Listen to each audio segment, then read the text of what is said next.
The moment Caleb Turner pulled over on that scorching desert highway, he had no idea he was about to become a kidnapper. That's what the headlines would later call him. But the truth? It was far more complicated than any news story could capture. This is the story of how one split-second decision on a forgotten road would shatter the carefully built walls around a grieving mechanic's heart, expose the desperate cracks in a billionaire's perfect facade, and prove that sometimes the most dangerous thing you can do is exactly the right thing. If you want to see how far this story reaches, hit that like button and drop a comment telling me what city you're watching from. Now, let me take you back to where it all began. The heat rose from the asphalt in shimmering waves, distorting the desert landscape into something that belonged more to fever dreams than reality. Highway 77 stretched endlessly through the Nevada wasteland, a ribbon of cracked pavement connecting towns too small to matter to anyone who didn't live in them. Caleb Turner had driven this route 1,000 times, his truck's engine humming with the kind of reliability that came from his own careful hands maintaining every bolt and gasket. At 42, Caleb had the weathered look of a man who'd been broken and reassembled, not quite perfectly, but functionally. 15 years of working under cars had left permanent grease stains under his fingernails and a permanent ache in his lower back. His flannel shirt, sleeves rolled to the elbows, was faded from too many washes, and his jeans bore the scars of welding sparks and oil changes. But it was his eyes that told the real story, dark brown, perpetually tired but somehow still kind. The kind of eyes that had watched his wife die slowly over 18 months and then learned to wake up every morning anyway because his son needed him to. The radio played classic rock at low volume. Lynyrd Skynyrd bleeding into the truck's cabin like an old friend who didn't demand conversation. Caleb's mind was on the usual things. The Henderson transmission rebuild waiting at the shop, whether he could stretch the grocery budget to get Danny those new basketball shoes he'd been eyeing, how to explain to Mrs. Patterson that her '98 Civic really wasn't worth the cost of the repairs she kept requesting. Then he saw her. At first, she was just a dark spot on the side of the road, wavering in the heat haze like a mirage. Caleb's foot eased off the gas instinctively. As the distance closed, the dark spot resolved into a shape that made his heart kick hard against his ribs. A child. A little girl, maybe 6 or 7 years old, walking along the gravel shoulder with the unsteady gait of someone past the point of exhaustion. Caleb's truck slowed to a crawl, then stopped about 20 feet ahead of her.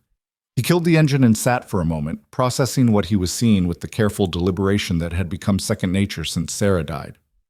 Don't react. Think. Assess. But some situations didn't allow for careful thinking. He opened the door and stepped into the wall of heat, raising one hand in what he hoped was a non-threatening gesture. "Hey there, sweetheart. You okay?" The girl stopped walking. She was small, painfully thin, with dark tangled hair that hung past her shoulders in matted waves. Her dress, once probably pink but now faded to a dusty rose, was torn at the hem and stained with dirt and something that might have been blood. But it was her feet that made Caleb's stomach twist. Barefoot. On the scorching pavement in the middle of nowhere, barefoot. She clutched something to her chest. A teddy bear, he realized, once brown but now gray with age and handling, one ear hanging by threads. "Sweetheart?"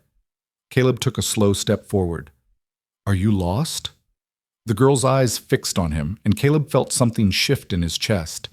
He'd seen a lot of things in his life. Sarah's pain-glazed stare in those final weeks, Danny's tear-streaked face at the funeral, the desperate gratitude in the eyes of customers who couldn't afford to have their cars break down. But this child's eyes held something different. Not just fear, but a kind of bone-deep terror that no child should ever have to carry. She took a stumbling step backward, and Caleb noticed the way she favored her left foot. Blisters, probably. Maybe worse. "It's okay," he said quickly, stopping his advance. "I'm not going to hurt you. My name's Caleb. I just want to help." "Are you hurt?" The girl's mouth opened, but no sound came out. She swayed slightly, and Caleb realized with growing alarm that she wasn't just scared. She was approaching the edge of collapse. Heat exhaustion, dehydration. How long had she been walking out here? "Listen, sweetheart, I've got water in my truck. Cold water. Would you like some water?" The mention of water sparked something in those terrified eyes. She nodded, a tiny, jerky movement. Caleb backed slowly toward his truck, keeping his movements deliberate and non-threatening. He pulled a bottle of water from the cooler he kept in the back seat, thank God he'd filled it that morning, and twisted the cap off before approaching again. Here, take small sips, okay? Not too fast. The girl snatched the bottle with both hands, the teddy bear tumbling to the ground, and drank with the desperate gulping of someone who didn't know when she'd get more. Water spilled down her chin, soaking the front of her dress. Whoa, easy.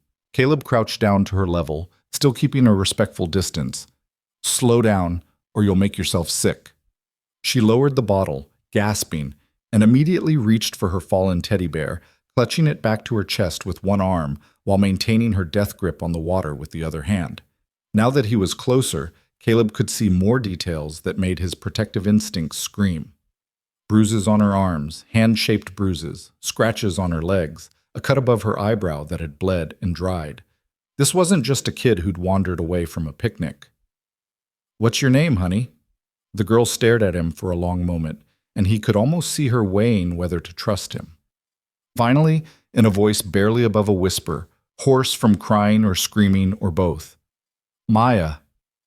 Maya, that's a pretty name. Caleb kept his voice gentle, the same tone he used when Danny had nightmares. Maya, where's your mom? Where's your family? At the word mom, something crumpled in Maya's expression. Her lower lip trembled, and tears started tracking clean lines down her dirty cheeks. I don't know. She left me. At the big hotel. There were so many people, and she said to wait, and I waited and waited, but she never came back. The words tumbled out in a rush, and then the dam broke completely. Maya's thin shoulders shook with sobs that sounded like they were being torn from somewhere deep inside her. Every instinct in Caleb's body screamed at him to gather this child into his arms, to comfort her the way he'd comfort Danny. But he held back, knowing that he was still a stranger, that sudden movements might frighten her more. Okay, it's gonna be okay, Maya. He said it with more confidence than he felt. The big hotel, do you remember which one? Do you remember what town? But Maya was beyond answering now, lost in tears and terror and exhaustion. She swayed again, more dramatically this time, and Caleb moved on instinct, catching her before she hit the pavement. She felt impossibly light in his arms, all sharp angles and fragile bones. I've got you, sweetheart. I've got you. For a moment, Maya stiffened, that wild animal panic flashing in her eyes. Then something in Caleb's expression or voice, or the gentle way he held her must have penetrated the fear, because she collapsed against his chest and cried like her heart was breaking. Caleb stood there in the middle of the Nevada desert, holding a broken child he didn't know, and felt the earth shift beneath his feet. He thought he had his life figured out, narrow, manageable, just him and Danny against the world. No complications, no risks, just survival, one day at a time. But looking down at the tangled dark hair pressed against his oil-stained shirt, feeling the desperate way small fingers clutched at his back, Caleb knew with absolute certainty that his carefully controlled life had just been completely derailed. He carried Maya to his truck and settled her gently in the passenger seat, cranking the AC to full blast. She'd stopped crying but sat listlessly, staring at nothing, clutching that ragged teddy bear. Caleb pulled out his cell phone. No signal. Of course. He was at least 20 miles from the nearest town, Copper Springs, population 847, where he'd lived for the past 3 years precisely because it was small enough that people left him alone. He had two choices. Drive back the way he came to Barstow, a bigger town with actual police department and child services, or head home to Copper Springs, where the closest thing to law enforcement was Sheriff Wade Hartley, who was 73 and mostly concerned with breaking up the occasional bar fight at Lucky's Tavern. Maya chose that moment to look at him, and Caleb saw it again. That bone-deep terror, the kind that suggested whatever had happened to her was worse than just getting separated from her mother at a hotel. Are you going to leave me too? The question came out small and broken. No, sweetheart, I'm not going to leave you. The words were out before Caleb could think about what they meant, what he was committing to. But looking at her face, he knew he couldn't do anything else. I'm going to take you somewhere safe, okay? There are people who can help find your mom. Maya's grip on the teddy bear tightened. She's not coming back. She left me. She doesn't want me anymore. The conviction in that small voice hit Caleb like a punch. This wasn't the confusion of a child who'd gotten lost. This was the certainty of a child who'd been abandoned. But he'd seen enough of life's cruelty to know that children's certainties weren't always accurate. They were colored by fear and trauma and limited understanding. "We'll figure it out," he promised. "But first, we need to get you out of this heat. Can you buckle up for me?" Maya fumbled with the seatbelt, and Caleb gently helped her, hyper-aware of how she flinched slightly at his proximity. When she was secured, he walked around to the driver's side, his mind racing. The smart thing would be to drive to Barstow, turn her over to people trained for this. But it was almost 3 in the afternoon, which meant the government offices would be closing soon, and he had to pick up Danny from his after-school program by 5:30. And something in his gut, the same instinct that had made him stop in the first place, told him that handing this terrified child over to a succession of strangers and bureaucrats wasn't the right answer. He started the truck and headed toward Copper Springs. Maya fell asleep before they'd gone 5 miles, her head lolling against the window, the teddy bear still clutched in her lap. Caleb glanced at her periodically, noting the way even in sleep her expression remained troubled, her small body tensed as if ready to flee. The drive gave him time to think, to really process what he was doing. He should call someone. Wade, at least. But his phone still showed no signal, and by the time they reached the outer limits of Copper Springs, where coverage began, they were already pulling onto Main Street. Copper Springs looked like a town that time had forgotten on purpose. The downtown consisted of one traffic light, a general store, a diner called Rosie's that served breakfast all day, Lucky's Tavern, his own garage, Turner's Auto Repair, and a handful of other businesses in various states of operation. The residential streets branched off Main in a grid pattern, modest houses with chain-link fences and vehicles in various states of repair parked in driveways. It was exactly the kind of place Caleb had been looking for after Sarah died. Somewhere he could disappear, raise Danny away from the pitying looks and the friends who'd stopped knowing what to say. A place where people respected privacy and didn't ask too many questions. Now, driving through town with an unknown child in his passenger seat, he wondered if that privacy was about to become a problem. He pulled up in front of the sheriff's office, really just a converted storefront with a desk, a filing cabinet, and Wade's collection of coffee mugs. Through the window, Caleb could see the office was dark. A handwritten sign on the door read, "Back at 5 p.m., emergency call cell." A phone number was scrawled below. Caleb checked his watch. 4:47. Danny's program ended in 43 minutes, and it was a 20-minute drive to the community center in the next town over. Maya stirred, her eyes opening with the immediate alertness of someone used to danger. "Where are we?" "This is Copper Springs. It's where I live." Caleb kept his voice calm. "I was going to talk to the sheriff, but he's not here right now. I need to pick up my son from his program. Would you be okay coming with me? Just for a little while, until I can get this sorted out." He half expected her to refuse, to insist on being taken somewhere official immediately. Instead, Maya nodded slowly. "You have a son?" "Yeah. Danny. He's 8. He's a good kid." Something shifted in Maya's expression, not quite hope, but a lessening of the stark terror. "Is he nice?" The question nearly broke Caleb's heart. "Yeah, sweetheart, he's real nice." He made the drive to Richland Community Center in record time, Maya silent beside him, watching the landscape pass with wide eyes. When they pulled into the parking lot, Caleb turned to face her. "Maya, I need you to stay in the truck for just a minute while I get Danny, okay? I'm going to be right over there." He pointed to the building's entrance, "where you can see me the whole time. I'm not leaving you. I just need to explain things to my son first." Maya's hand shot out and grabbed his wrist with surprising strength. "Promise?" "I promise." She released him slowly, and Caleb jogged to the entrance, very aware of the child watching his every move through the truck's window. Inside, the after-school program was winding down. Kids scattered across the multi-purpose room, some doing homework, others playing board games or shooting baskets at the portable hoops. Danny spotted him immediately and came running over, his face lighting up with the smile that still, after 3 years, sometimes surprised Caleb with how much it looked like Sarah's. "Dad, you're early!" Can we get pizza? Danny was all energy and elbows, tall for his age, with Caleb's dark hair, but Sarah's green eyes and easy laugh. He wore grass-stained jeans and a t-shirt from some video game Caleb didn't understand, and his backpack looked like it weighed more than he did. We need to talk, buddy. Caleb knelt down to Danny's level, aware of the program supervisor, Mrs. Chen, watching from across the room. There's a little girl in the truck. Her name's Maya. I found her on the highway. She's lost, and she's scared, and she needs help. Danny's eyes went wide. Like, actually lost? Where's her mom? We don't know yet. I'm going to figure that out. But right now, I need you to be really gentle with her, okay? She's been through something bad. I think she's around 6 or 7, and she's really frightened. To his credit, Danny's expression immediately shifted to something serious and concerned. This was the kid who'd cried for weeks after finding an injured bird in their backyard, who'd made Caleb drive it to a wildlife rehabilitator 40 miles away. Is she hurt? A little, some cuts and bruises, blisters on her feet. I'm going to clean her up at home and then take her to see Sheriff Hartley. Can she have my old stuffed animals to make her feel better? Caleb felt his throat tighten.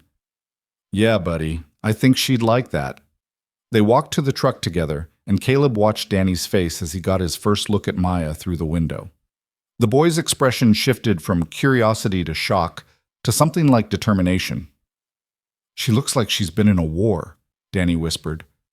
It wasn't far from the truth. When Caleb opened the truck door, Maya shrank back against the seat, but Danny surprised him by not climbing into the back seat as usual.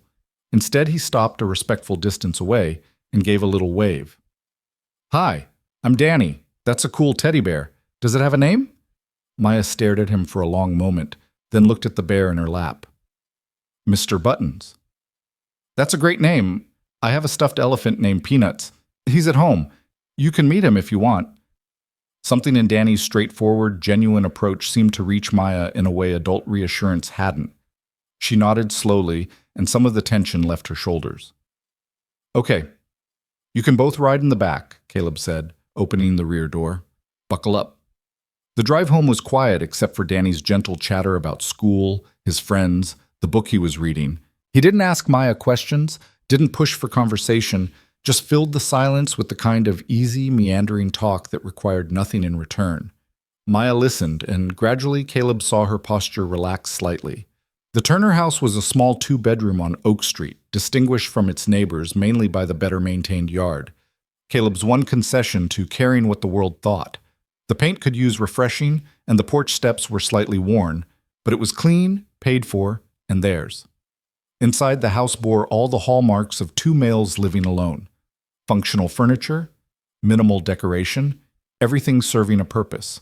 But it was tidy, because Caleb believed in maintaining order in the things you could control, and it smelled like the pine cleaner he used every Saturday. The bathroom's down the hall, Caleb told Maya. Why don't we get you cleaned up a bit? But when he moved toward the hallway, Maya's hand shot out and grabbed Danny's arm instead. The message was clear. She trusted the boy more than the man. Danny looked up at his father, uncertain. You remember how Mom used to help clean up your cuts when you fell? Caleb asked. Danny nodded. Same thing. Gentle washing with soap and water, some antibiotic ointment, Band-Aids for the bad spots. Think you can handle it while I make some phone calls? Danny straightened up, visibly taking on the responsibility. Yeah, come on, Maya. We've got SpongeBob Band-Aids. Caleb watched them disappear down the hallway. This boy who'd grown up too fast after losing his mother, taking the hand of a girl who'd apparently lost hers in a different way. The bathroom door closed, and he heard Danny's voice, patient and kind, asking Maya where it hurt. He pulled out his phone and dialed Wade's cell. The sheriff answered on the 3rd ring, his voice gravelly from 60 years of cigarettes. Wade Hartley. Wade, it's Caleb Turner. I've got a situation. He explained it quickly. The girl on the highway, the terror, the story about being left at a hotel, his decision to bring her to Copper Springs rather than Barstow. Wade was silent for a long moment. Jesus, Caleb, you should have called me immediately. I know, but she's terrified, Wade. Handing her off to a bunch of strangers in a strange city, I couldn't do it. That's not really your call to make. We've got procedures for this. Child Protective Services needs to be notified. There could be an Amber Alert out. Her parents could be looking for her right now. She said her mother left her at a hotel and never came back. She's got bruises, Wade. Hand-shaped bruises. Another pause. Caleb could practically hear the sheriff thinking through the implications. You said Highway 77, around mile marker 38? Roughly. That's federal jurisdiction, technically. Middle of nowhere, could have come from anywhere. Wade sighed heavily. Look, I'll start making calls. Check the databases for missing children matching her description. But Caleb, you need to bring her to my office. Tonight. We do this by the book, or it's both our asses. I will. I just want to get her fed, make sure she's not seriously injured. A couple hours. 2 hours, Caleb, not a minute more. And don't go getting attached. This ain't a stray puppy, it's a child, and she's got people somewhere, even if they're not worth a damn. After Wade hung up, Caleb stood in his kitchen and looked around at the life he'd built, small, controlled, safe. And he knew, with absolute certainty, that whatever happened next was going to change everything. In the bathroom, he could hear Danny's voice. It's okay if it stings a little. That means it's working. You're doing great. Way braver than me when I fell off my bike. Caleb started pulling things out of the refrigerator. Grilled cheese was safe. Universal kid food. Danny appeared in the kitchen doorway a few minutes later looking proud. All clean. She's got a lot of blisters, Dad, and that cut on her head looks kind of bad. Did you clean it good? Yeah, with the special soap like you showed me. And I put on 3 Band-Aids because it was pretty long. Good job, buddy. Maya emerged a moment later, and the transformation was startling. Clean, her hair brushed and pulled back in a ponytail, with one of Danny's hair ties. Wearing one of Danny's old t-shirts that hung to her knees. She looked younger, more vulnerable, but also somehow more real. The terror had faded to wariness, her eyes darting around the unfamiliar space, but no longer holding that edge of absolute panic. Hungry? Caleb asked. Maya nodded. Grilled cheese, okay? Another nod. They ate at the kitchen table, an odd little trio. Danny kept up his gentle chatter, telling Maya about the neighborhood kids, his teacher, his favorite cartoon. Maya ate with the single-minded focus of serious hunger, finishing 2 sandwiches and 3 glasses of milk. When she'd finished, she looked directly at Caleb for the first time since they'd gotten home. What's going to happen to me? The question was so adult, so resigned, that Caleb had to take a moment before answering. I talked to our sheriff. He's going to make some calls, try to find your mom or your family. There are people whose job it is to help kids who are lost or in trouble. I'm not lost. Maya's voice was small but certain. She left me on purpose. Sometimes things seem one way, but they're really another, Caleb said carefully. Maybe there was an emergency, or maybe she got confused, or she said I was a mistake. She said I ruined everything. The words came out flat, emotionless, as if Maya had repeated them so many times they'd lost their power to hurt. And then the lady came and took me, and we drove and drove. And she got mad because I wouldn't stop crying, and she stopped the car and told me to get out and never come back. The silence that followed was broken only by the hum of the refrigerator. Danny reached over and took Maya's hand. That's really mean. Grown-ups aren't supposed to be mean like that. I know, buddy, Caleb said quietly. They're not. He looked at Maya, really looked at her, and saw a child who'd been betrayed by the very people meant to protect her. And he thought about Sarah, who'd spent her last months making him promise that he'd always make sure Danny knew he was wanted, loved, the center of their world. Maya, I don't know what happened, and I don't know what's going to happen next, but I can promise you this. While you're here, in this house, you're safe. Nobody's going to hurt you or leave you or tell you you're a mistake, okay? Maya stared at him with those 2 old eyes, searching for the lie, the catch, the inevitable betrayal. When she didn't find it, something in her expression cracked, just slightly. Okay, she whispered. Outside, the Nevada sun was beginning its descent toward the horizon, painting the sky in shades of orange and purple. Inside the small house on Oak Street, 3 people who'd been strangers hours ago sat together in a kitchen that smelled like butter and grilled cheese, and something shifted in the air between them, something fragile and precious and utterly terrifying. Caleb's phone rang. Wade. I checked the databases. No Amber Alerts for anyone matching her description. No missing persons reports in Nevada, California, or Arizona for the last 30 days fitting her age and appearance. How is that possible? It's possible when nobody bothers to report a child missing, Wade said grimly, which tells us something right there. I've got calls into CPS, but it's after 5 now. I won't hear back until morning. Caleb, the sheriff paused. Technically, I should have you bring her in anyway, put her in emergency foster care through the system. Wade, Wade continued, it's late, she's settled, and from what you've told me, she's been traumatized enough for one day. You're not exactly a flight risk, and it's not like Copper Springs has a lot of options for emergency placement at 9 p.m. on a Tuesday. So here's what we're going to do. You keep her tonight. I'll come by first thing tomorrow morning. We'll get official statements, photographs of those bruises, the whole 9 yards. CPS will take over from there. Caleb felt relief and dread in equal measure. Thanks, Wade. Don't thank me. This is against my better judgment, and if it blows up, we're both screwed. But that kid doesn't need another stranger and another strange place tonight. She needs stability, even if it's temporary. Wade paused. How's she doing? Caleb looked across the kitchen to where Danny and Maya were now in the living room, Danny showing her his collection of Hot Wheels cars. She's holding together, barely.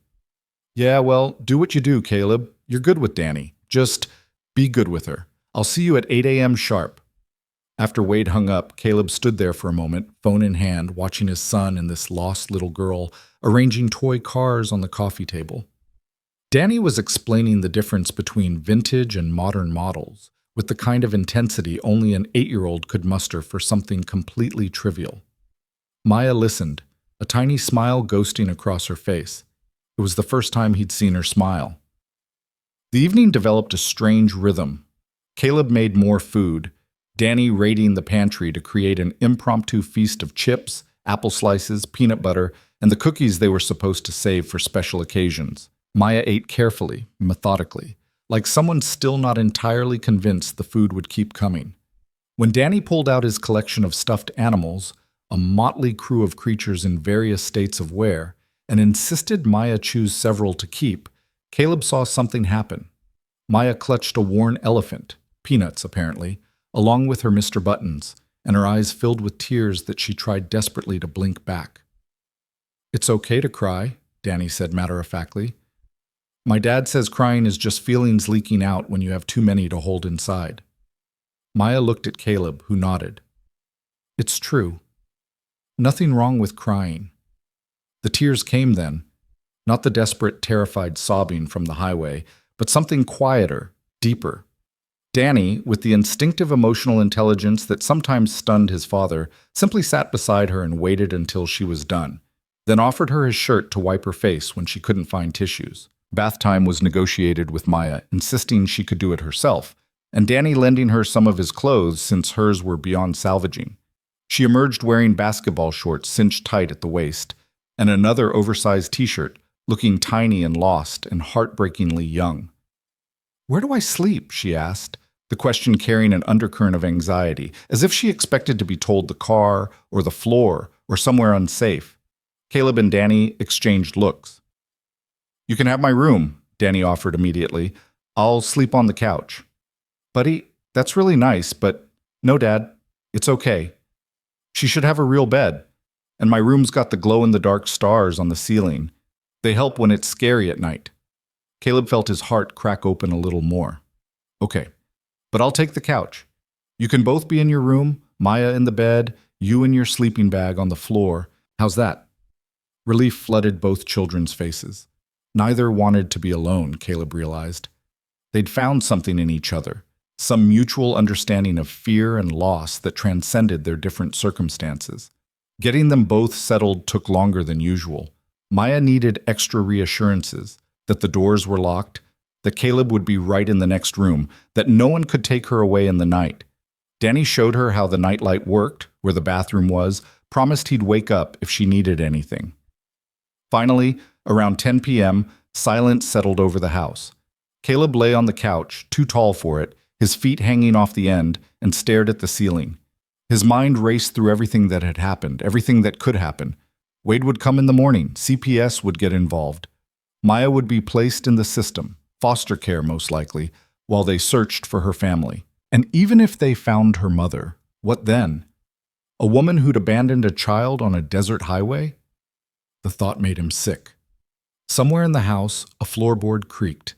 Then another. Small footsteps in the hallway. Caleb sat up to find Maya standing at the edge of the living room, clutching peanuts and Mr. Buttons, her small frame silhouetted by the nightlight from the hallway.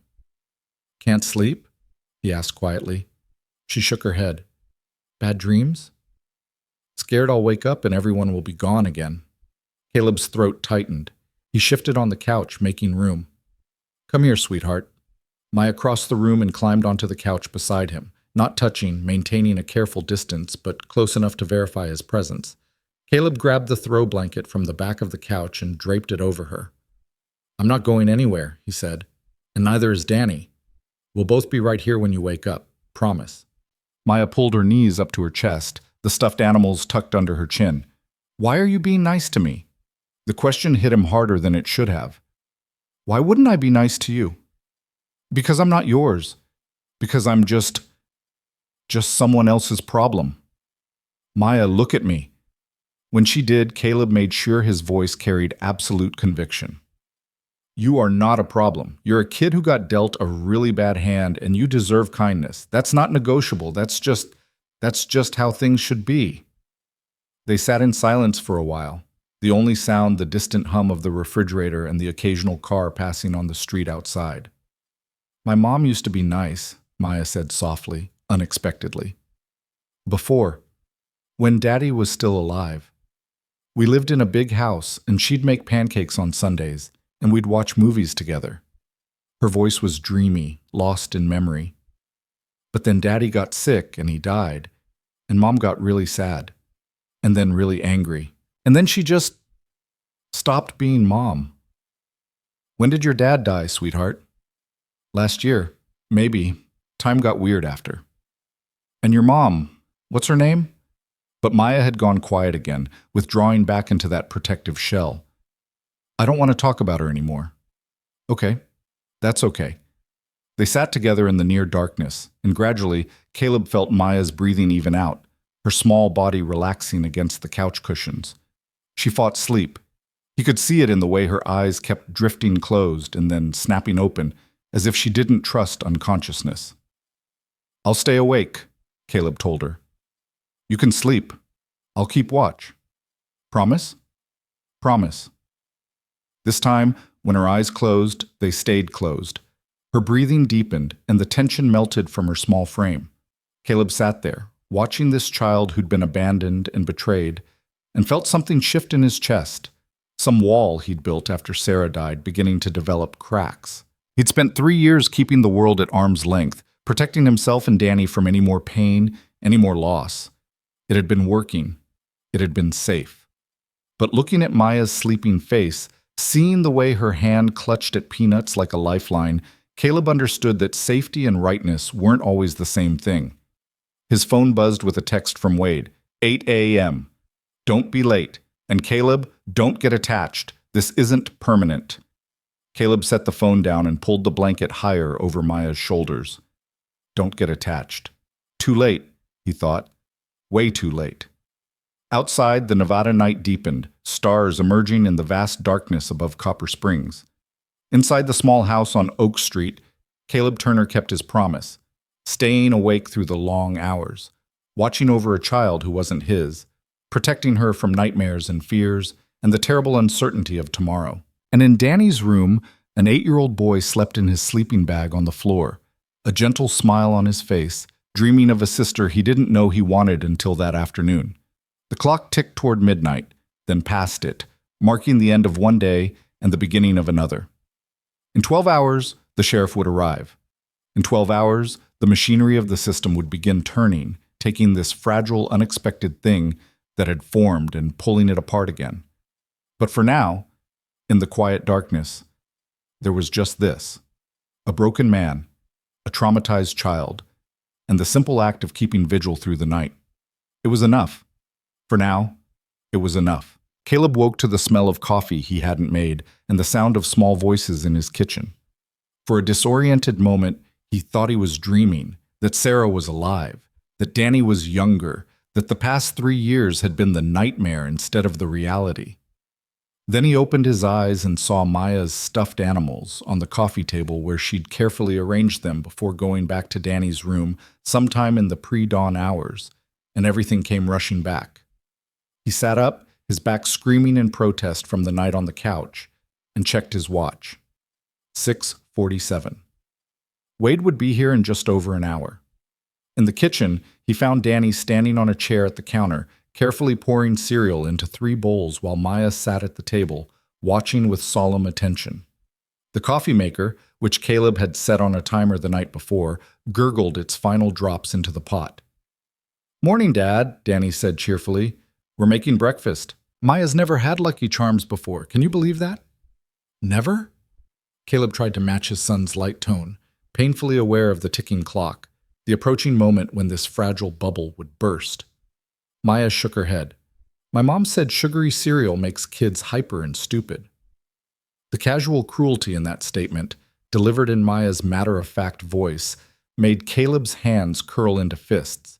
He forced them to relax as he poured himself coffee.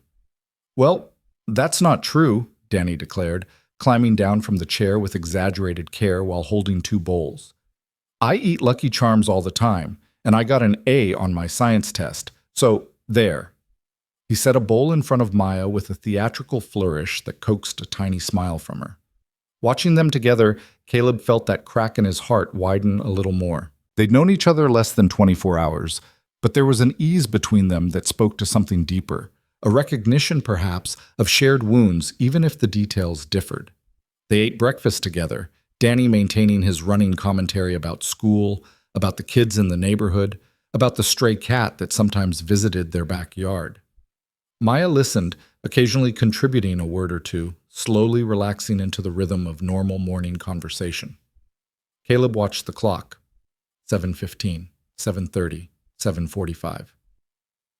"I need to tell you both something," he said finally, the words heavy in his mouth. Both children looked up from their cereal bowls, and Caleb saw Maya's entire body tense, that watchful fear flooding back into her eyes. "The sheriff is coming this morning. Sheriff Hartley, he's a good man, and he's going to help figure out how to find Maya's family." "What if we don't want to find them?" Danny asked, his 8-year-old logic cutting straight to the heart of it. "It's not about want, buddy. It's about what's right. Maya has people somewhere, and they need to know she's safe." "But what if they're the ones who hurt her?" Danny's voice rose, indignant on his new friend's behalf. "What if they're mean like that lady who left her?" Caleb saw Maya shrinking in her chair, saw the way her hands gripped the edge of the table until her knuckles went white. "Then the people whose job it is to protect kids will make sure she stays safe," Caleb said, with more confidence than he felt. "But we have to give them a chance to do their job. That means talking to Sheriff Hartley, answering his questions, letting him help." "And then what?" Maya's voice was barely audible. "Then I go away?" The question hung in the air like smoke. Caleb wanted to lie, to promise her she could stay, that everything would be okay. But he'd learned the hard way that false promises were a special kind of cruelty. "I don't know, sweetheart. Probably there will be people from an agency that helps kids, social workers. They'll want to talk to you, make sure you're healthy and safe. They might want to place you with a family while they look for your mom." "Another family?" Maya's voice had gone flat, emotionless. "Strangers." "Maya," Caleb started, but she was already pushing back from the table, her cereal barely touched. "Can I go to Danny's room?" "Of course, but Maya, this isn't—" She was gone before he could finish, her small feet padding quickly down the hallway. A moment later, the bedroom door closed with a soft click that somehow felt louder than a slam. Danny stared at his father with accusing eyes. "You made her sad." "I know, buddy, but I can't lie to her. That would be worse." "Why can't she just stay here? We have room. She could share my room. I don't mind. We could get bunk beds and—" "Danny." Caleb's voice came out sharper than he intended. He softened it. "It's not that simple. There are laws, rules. I'm not her parent. I'm just the guy who found her." "You're not just anything," Danny said fiercely. "You saved her. That makes you important." Before Caleb could respond, A knock sounded at the front door. He checked his watch. 7:58. Wade was nothing if not punctual. The sheriff stood on the porch in his usual uniform, khaki shirt, dark pants, the silver star badge catching the morning light. But it was the woman beside him that made Caleb's stomach drop. She was younger, maybe 35, with kind eyes behind wire-rimmed glasses and a messenger bag slung over her shoulder. Official, professional. Everything about her screamed social services. "Caleb," Wade said by way of greeting. "This is Jennifer Morrison from Child Protective Services out of Carson City. I called her last night and she drove up this morning." Jennifer extended her hand. "Mr. Turner, thank you for taking care of Maya. I understand this must have been quite a shock." Caleb shook her hand, hyper-aware of the oil still embedded under his fingernails despite scrubbing, of his rumpled t-shirt, of how his house must look to someone whose job was evaluating whether children were safe. "She's in the back room with my son," he said, stepping aside to let them in. "She's scared. She thinks you're going to take her away and put her with strangers." "That's not necessarily," Jennifer began, but Wade cut her off. "Let's all sit down and talk this through before we bring the kids into it." They settled around the kitchen table, the same table where, just hours ago, Caleb had watched two children bond over Lucky Charms and Hot Wheels cars. Now, it felt like a tribunal. Jennifer pulled out a tablet and a yellow legal pad. "Let's start from the beginning, Mr. Turner. Tell me exactly what happened yesterday." Caleb recounted it all: the highway, the terror in Maya's eyes, the injuries, the story about being abandoned at a hotel. As he spoke, Jennifer took notes, occasionally asking clarifying questions. Wade listened in silence, his weathered face unreadable. "And you brought her directly here rather than to the nearest police station or hospital?" Jennifer's tone wasn't accusatory exactly, but it wasn't neutral either. "I made a judgment call. She was terrified, dehydrated, covered in injuries. The nearest real hospital is 40 miles away in Barstow, and by the time I found her, it was late afternoon.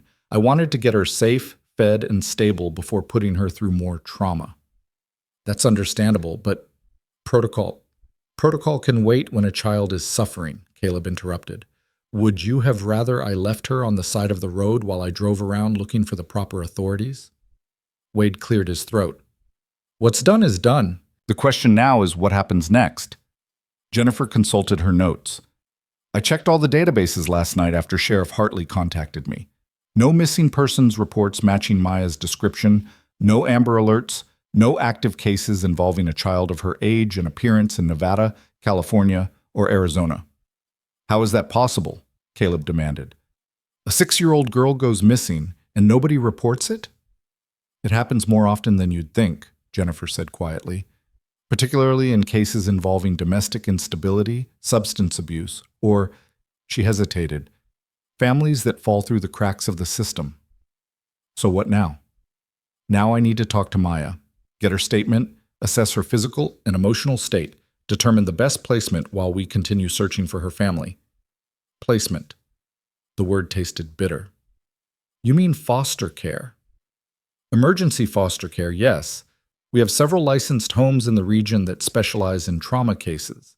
The goal would be to minimize additional disruption while we investigate."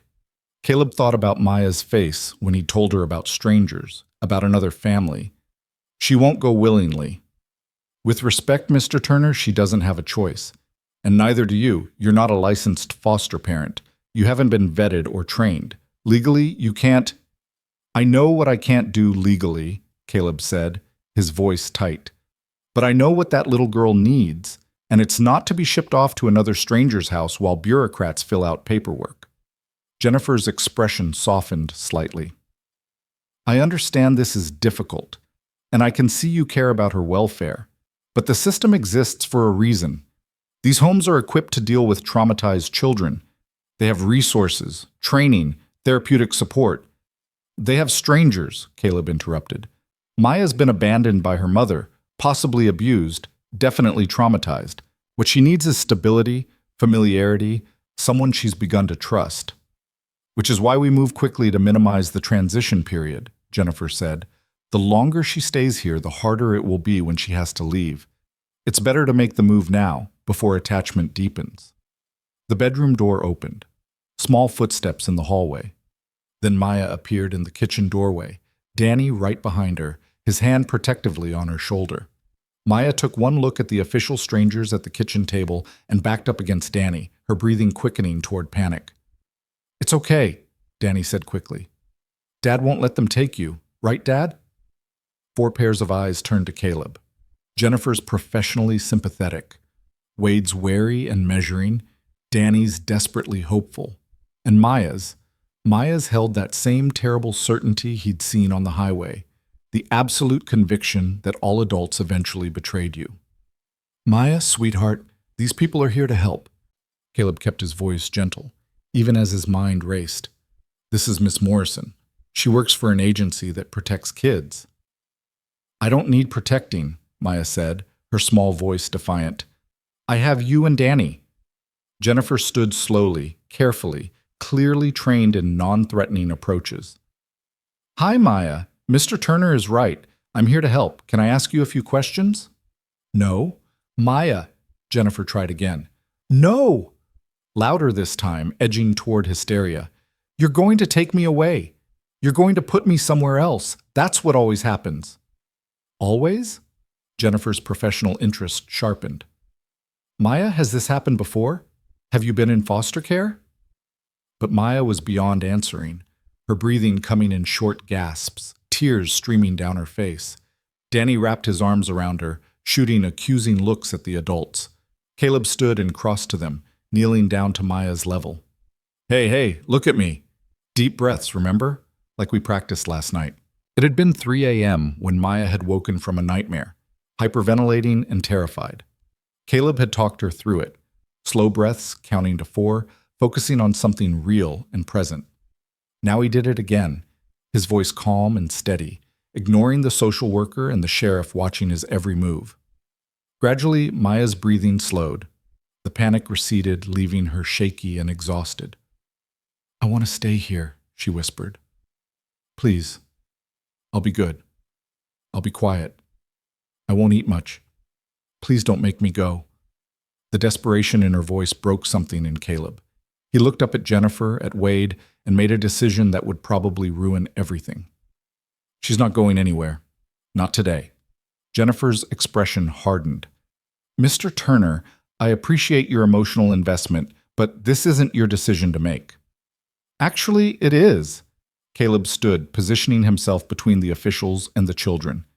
"You said yourself there's no missing persons report, no active case. Legally, that means Maya's current status is unclear.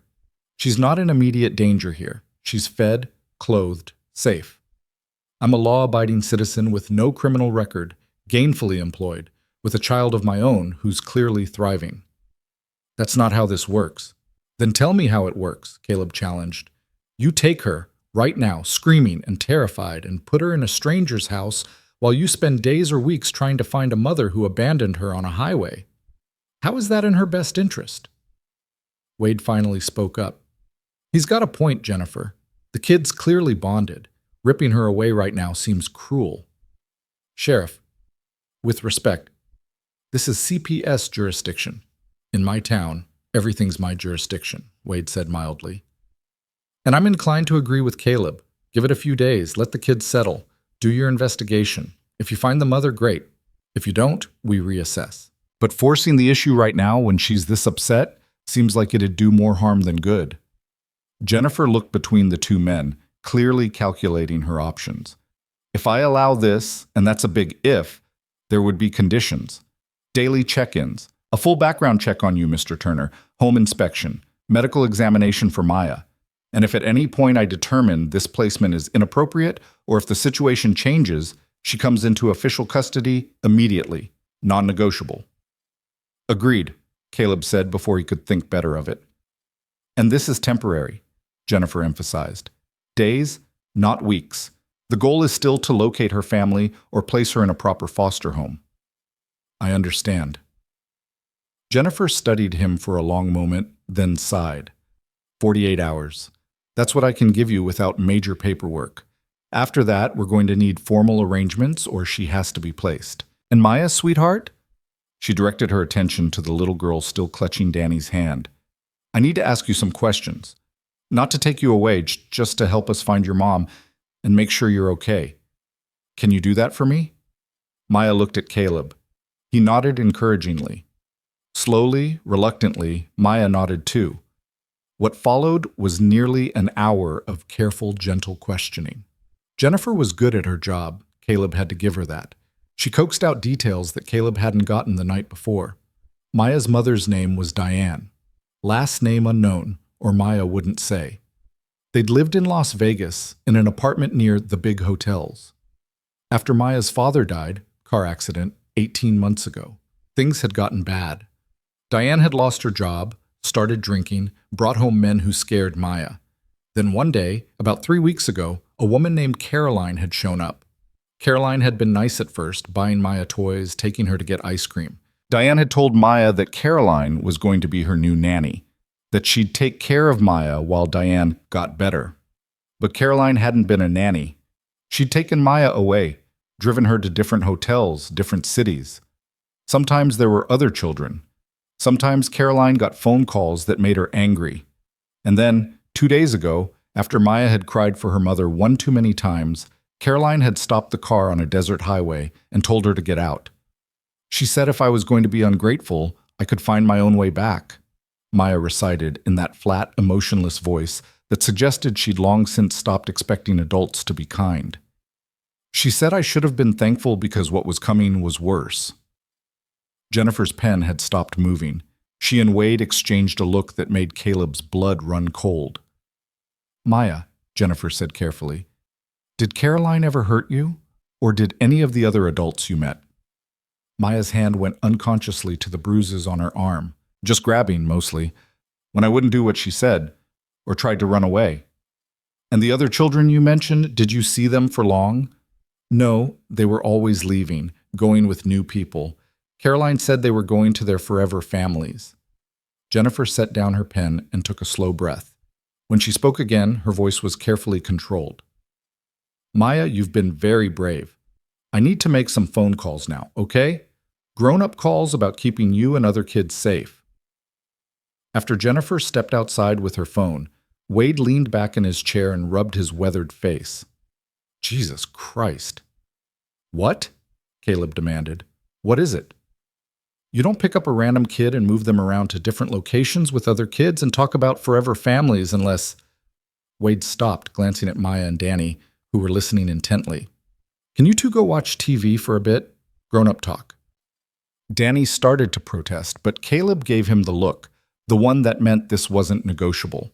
Reluctantly, the kids retreated to the living room, though Caleb suspected they'd be trying to listen from around the corner. "Unless what?" Caleb pressed once they were gone. "Unless you're running some kind of trafficking operation," Wade said quietly. "Moving kids around, talking about placements, forever families, that's the language of illegal adoption rings. Or worse." The room seemed to tilt. "You think Maya was being trafficked?" "I think she was picked up by someone who had plans for her, and those plans didn't involve her welfare. Whether it was illegal adoption, labor trafficking, or—" Wade's jaw tightened. "Either way, she didn't just wander away from her mama at a hotel. She was taken. And that makes this a hell of a lot more serious than a custody dispute." Jennifer came back inside, her face pale, but composed. "I've contacted the FBI's field office in Las Vegas. They have an active task force investigating child trafficking networks. The details Maya provided match patterns they've been tracking. They want to interview her." "She's 7 years old," Caleb protested. "She's been through enough." "Which is exactly why we need to do this right," Jennifer interrupted. "If Maya can help identify this Caroline woman, if she can provide details about locations or other children, she could help save dozens of kids. But it has to be done properly, with trained forensic interviewers, recorded statements, the whole protocol." "And then what? You use her as a witness and throw her into foster care?" "I'm trying to help her, Mr. Turner." "So am I." They stared at each other across the kitchen table, two people who wanted the same thing but couldn't agree on how to achieve it. Wade cleared his throat. "How about this? The FBI's going to need a few days to set up the interview anyway. They'll want to coordinate with local agencies, get their specialists out here. That gives us the 48 hours Jennifer mentioned. We keep Maya here, keep her stable, let her feel safe. When the feds arrive, we do the interview here in familiar surroundings with people she trusts nearby. Less traumatic that way. Jennifer considered this. I'd need to clear it with my supervisor and with the FBI. But it's possible? It's possible. If Mr. Turner agrees to the conditions I mentioned, background check, home inspection, medical exam for Maya, daily check-ins. Whatever you need, Caleb said immediately, and you understand that this doesn't make you her guardian, you're providing temporary housing, nothing more. No legal rights, no decision-making authority. I understand. Jennifer studied him for another long moment, then nodded. I'll make the calls. But Caleb, if this goes sideways, if there's any indication she's not safe here, I pull her immediately. Are we clear? Crystal. After Jennifer and Wade left, with promises to return later that afternoon for the home inspection, Caleb found Danny and Maya exactly where he'd expected, pressed against the hallway wall, having heard every word. Is Maya going to have to talk to the FBI? Danny asked, his eyes huge. Probably, buddy, but not right away, and we'll all be here with her. Maya had gone very quiet, her arms wrapped around herself. That lady, Caroline, she said if I ever told anyone about the other kids, bad things would happen. She said she'd find me. Caleb knelt down to her level. Maya, listen to me.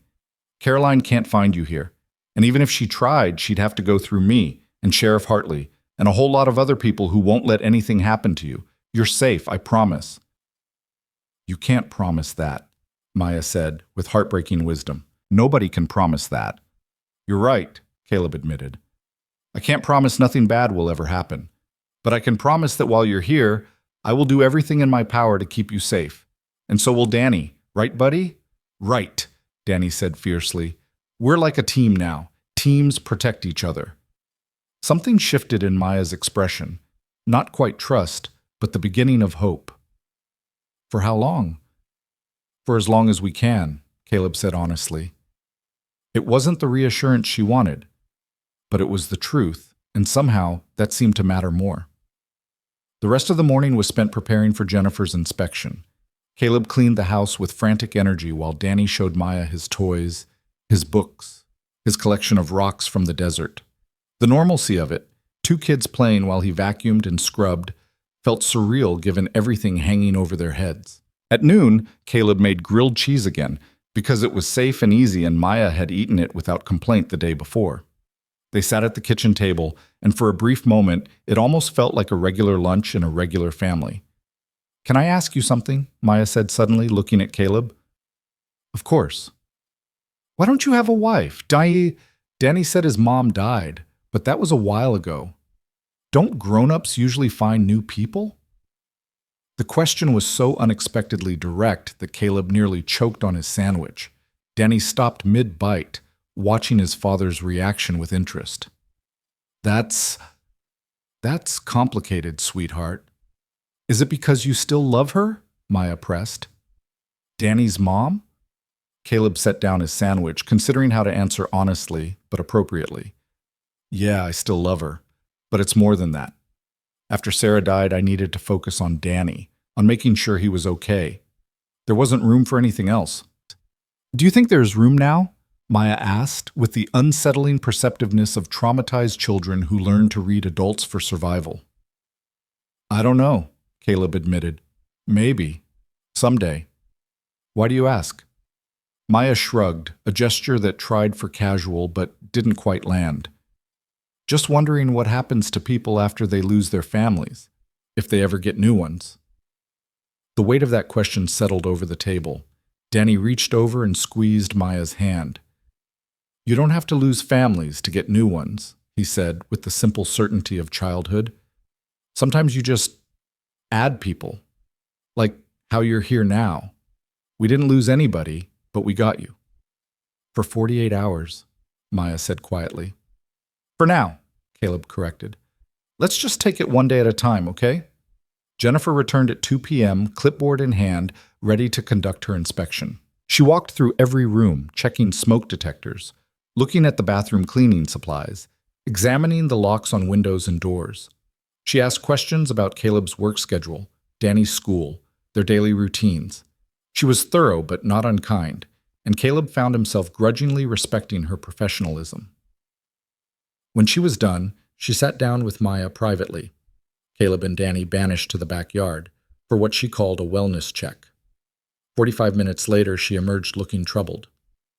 "She's severely traumatized," Jennifer told Caleb quietly, while Maya and Danny played in the other room. "Textbook signs of complex PTSD, hypervigilance, dissociation, difficulty trusting. She's going to need serious therapeutic intervention. Can you arrange that?" "I'm working on it, but resources in rural areas are limited, and trauma specialists even more so." "The waiting list? There's a waiting list? She's 7 years old and she's been trafficked." "I know," Jennifer said, frustration bleeding through her professional composure. "Believe me, I know. I'm doing everything I can, but the system is overwhelmed, underfunded, and stretched impossibly thin. It's not right, but it's reality." Caleb felt helplessness and fury in equal measure. "So what? She just suffers while we wait for an appointment?" "I'll expedite what I can. In the meantime, stability matters, routine, safety. She needs to know that adults can be predictable and trustworthy. Can you provide that?" "Yes." "Even though you don't know how long she'll be here? Even though it might be days, not weeks?" "Yes." Jennifer studied him. "You're getting attached." "I know." "It's going to hurt when she leaves." "I know that too." "Then why?" "Because she needs someone to give a damn about her right now, today, regardless of what happens tomorrow," Caleb said. "And I can do that, so I will." Jennifer was quiet for a moment.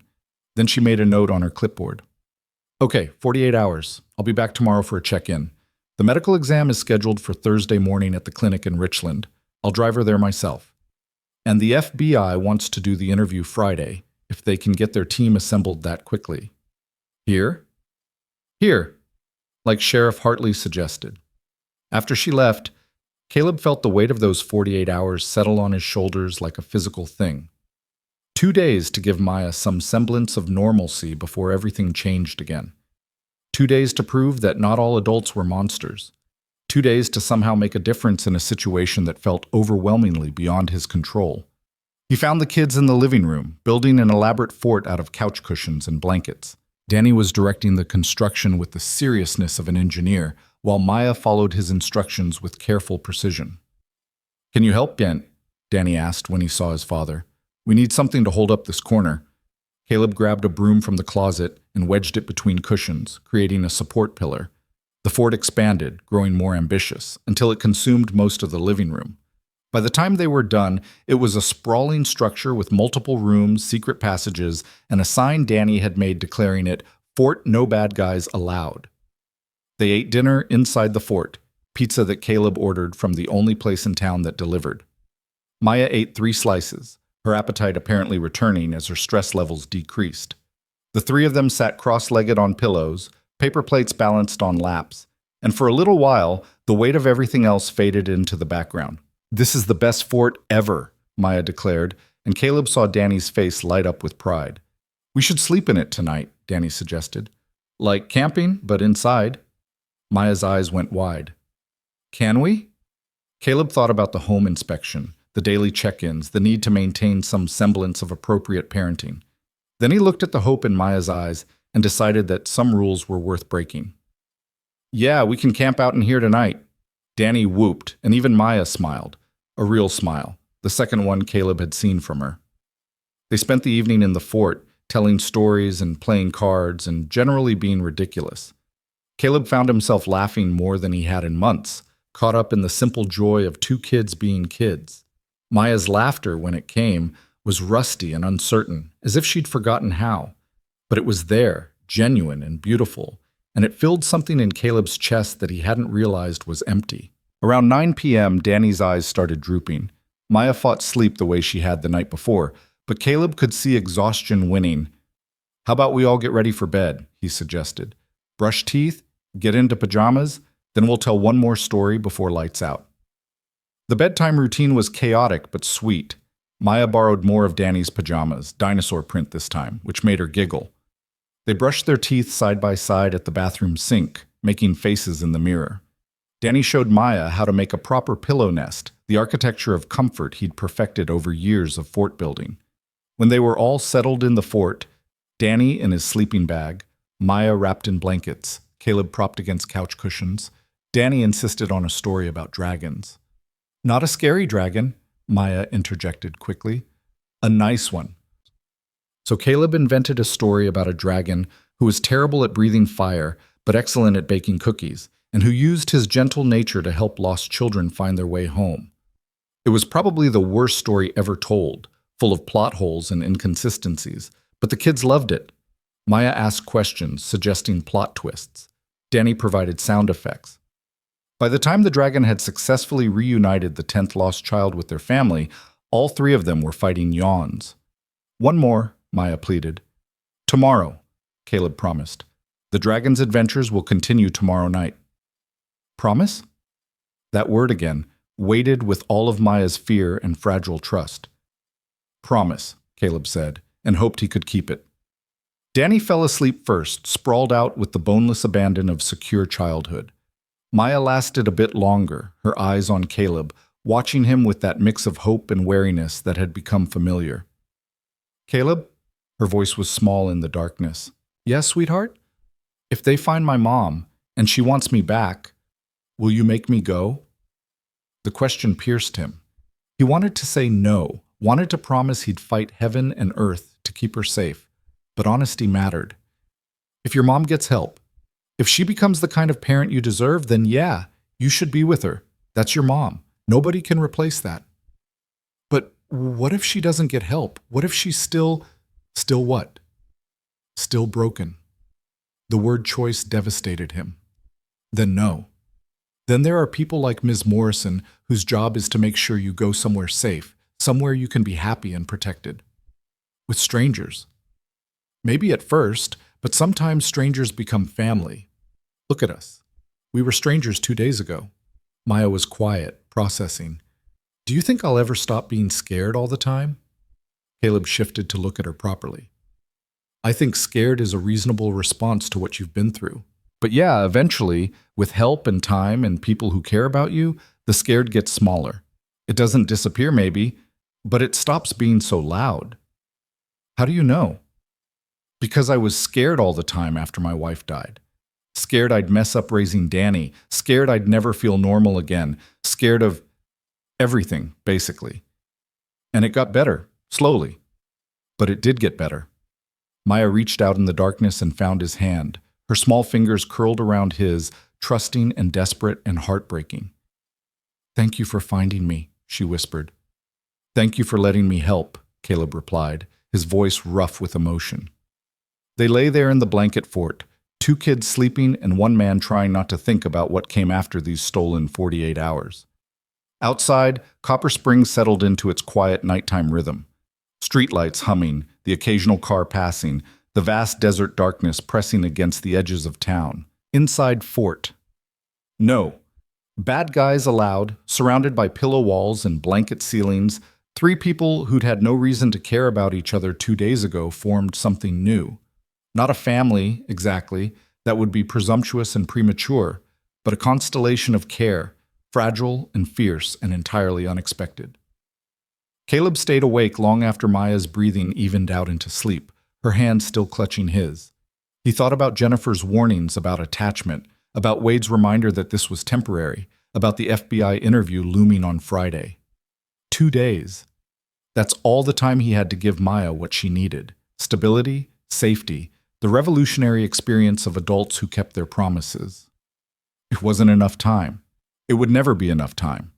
But it was what they had. And Caleb intended to make every second count. The next morning arrived too quickly, sunlight filtering through the blanket fort and illuminating dust motes that danced in the air like tiny stars. Caleb woke to find Maya already awake, sitting cross-legged with Mr. Buttons and peanuts arranged in front of her, whispering to them in a voice too low to make out words. Danny still slept, his mouth open slightly, one arm thrown over his eyes. Maya noticed Caleb watching and went quiet, that wariness flickering across her face before smoothing into careful neutrality. Morning, sweetheart. You sleep okay? She nodded, then hesitated. I didn't have nightmares. That's the first time in, I don't remember how long. The statement landed heavy in Caleb's chest.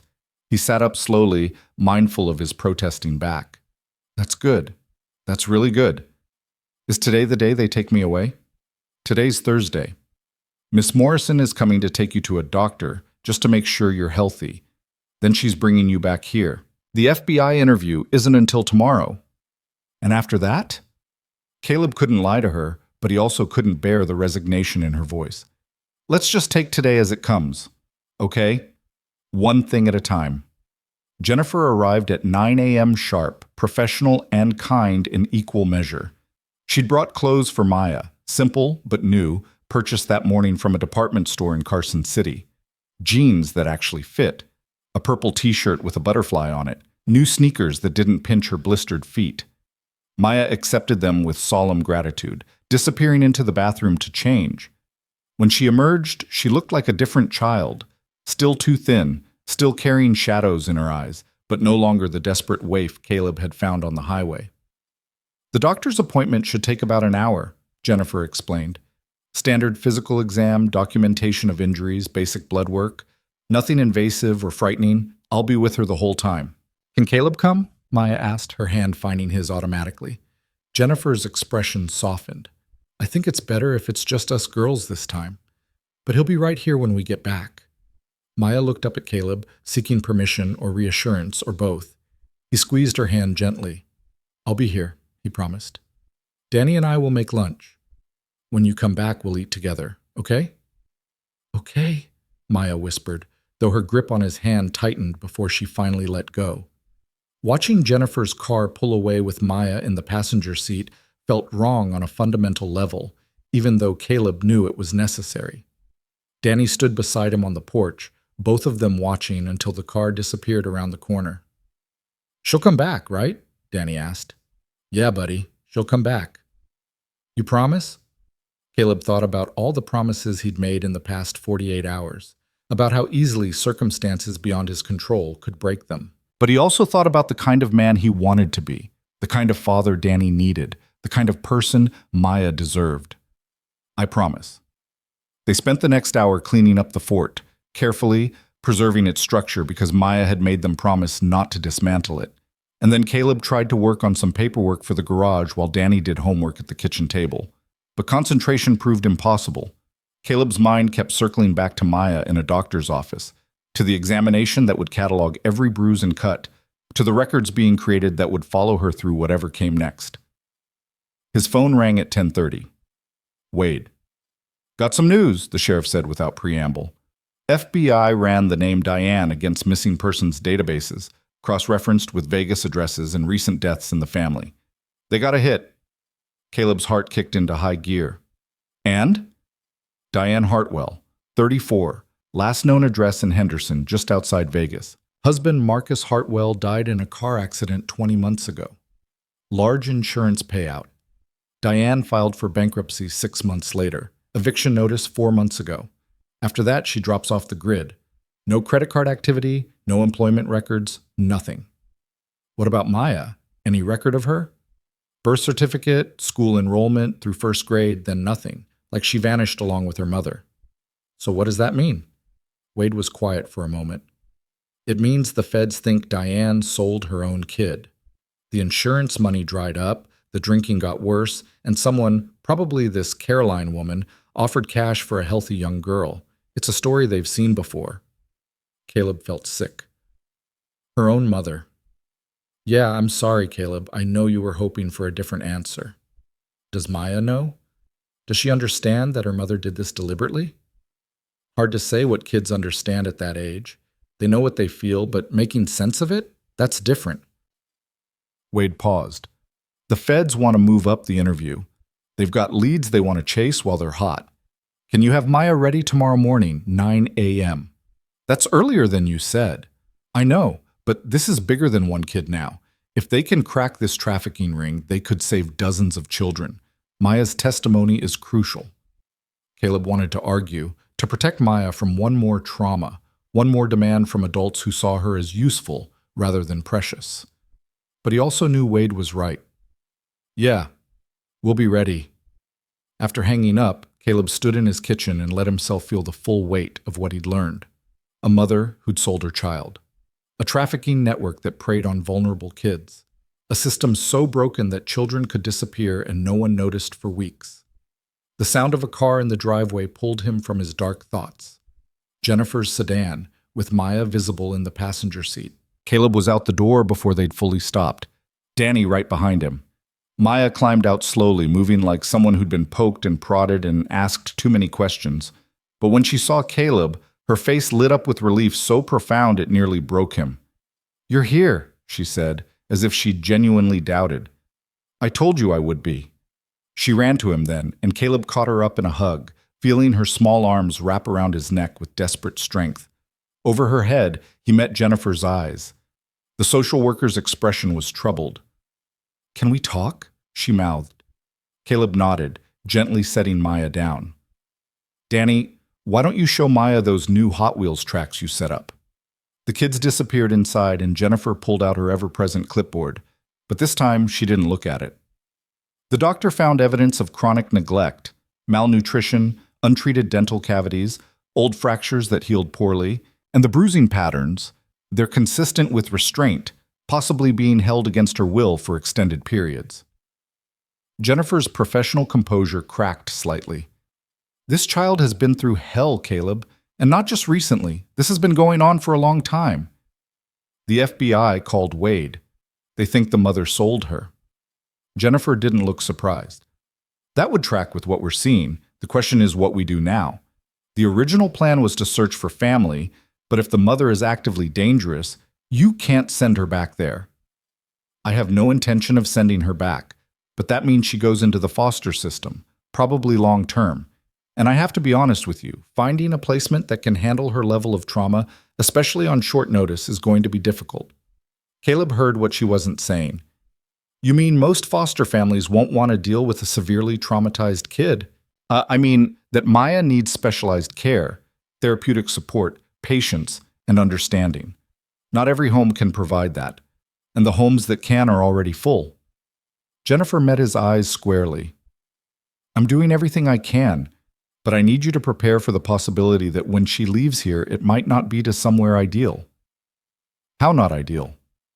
"Group home, possibly, or a therapeutic facility, somewhere equipped to handle her needs, but not a family, not what she deserves." The thought of Maya in an institution, surrounded by strangers and other traumatized kids, with overworked staff and inadequate resources, made Caleb want to punch something. There has to be another option. "If you can think of one, I'm listening." Caleb opened his mouth, then closed it. The option screaming in his head was obvious and impossible in equal measure. He wasn't licensed. He hadn't been vetted. He was a widowed mechanic barely keeping his own life together, with a full-time job and a son who needed him. Taking on a severely traumatized child permanently was insane. And yet, how would someone become a licensed foster parent? He heard himself ask. Jennifer's eyebrows rose. "You're serious?" "I'm asking the question." She studied him for a long moment. "It's a process. Background checks, home studies, training courses, references. In Nevada, it typically takes 3 to 6 months to get approved, and that's if everything goes smoothly. And even then, there's no guarantee you'd be approved for a child with Maya's specific needs. But it's possible. It's possible. But Caleb, you need to think carefully about this. Foster parenting is incredibly challenging under the best circumstances. With a child who's been trafficked, who has complex trauma, you'd be signing up for years of therapy, behavioral issues, possible attachment disorders. It would change your entire life. My entire life changed the moment I stopped on that highway. That was instinct. This would be a choice. A massive, life-altering choice that affects not just you, but Danny too." Caleb looked toward the house, where he could hear the kids' voices drifting through the open window, Danny's enthusiastic narration, and Maya's quieter responses. "Can you start the paperwork? Not as a commitment, just as an option. So if Maya needs a placement and nothing else works out, there's at least the possibility." Jennifer was quiet for a long moment. Then she made a note on her clipboard. "I'll start the preliminary paperwork, but Caleb, don't get your hopes up, and definitely don't say anything to Maya. The likelihood of this working out, I know, I understand. After Jennifer left, Caleb found the kids in the living room, the Hot Wheels track spanning from couch to coffee table in an elaborate loop. Maya was actually playing, pushing cars around the track with something approaching joy. "Dad, look! Maya did a triple loop without crashing," Danny announced proudly. "That's pretty impressive," Caleb said, settling onto the couch. Maya glanced up at him, and he saw the question in her eyes before she voiced it. "What did Miss Morrison say?" Caleb had learned that honesty, calibrated to what a child could handle, was essential. "She said the doctor found that you haven't been taken care of properly for a while, that you needed someone to look after you better, and they didn't do their job." "My mom, you mean?" "Yeah." Maya turned her attention back to the racetrack, but her hands had gone still. "I know she didn't want me anymore. I knew it before Caroline came. Mom would look at me like I was broken glass she had to clean up, like I was just in the way." Danny reached over and took Maya's hand. "You're not in the way here, right, Dad?" "Right. You're exactly where you should be for as long as you can be." "Which isn't very long," Maya said, her voice flat with resignation. Before Caleb could respond, his phone buzzed. Unknown number. He answered warily. "Is this Caleb Turner?" A woman's voice, professional but with an edge of urgency. "Yeah, who's this?" "My name is Elena Cross. I believe you have my daughter." The world seemed to stop. Caleb's first thought was that this was Diane, that somehow she'd found out where Maya was. But the voice was wrong, cultured, educated, nothing like what he'd imagined from Maya's scattered descriptions. "I'm sorry, who?" "My daughter, Maya. She was taken from a hotel in Las Vegas 3 weeks ago by a woman claiming to be from Child Services. I've been searching for her ever since. The FBI just contacted me. They said she's with you, in Nevada. Is she safe? Please tell me she's safe." Caleb's mind raced, trying to reconcile this with everything he knew. "Ma'am, I think there's been some confusion. The little girl I found said her mother abandoned her, that her name was Diane. Diane was her nanny. After my husband died, I hired her to help. I trusted her." The woman's voice cracked. "She disappeared with Maya 3 weeks ago. Cleaned out my safe, took my credit cards, vanished. I filed police reports, hired investigators, did everything I could think of.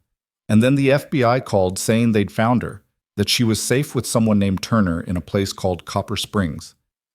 Caleb looked at Maya, who was watching him with wide, frightened eyes. "Can you describe her?" he asked. "Your daughter?" 7 years old, dark hair, brown eyes, small for her age.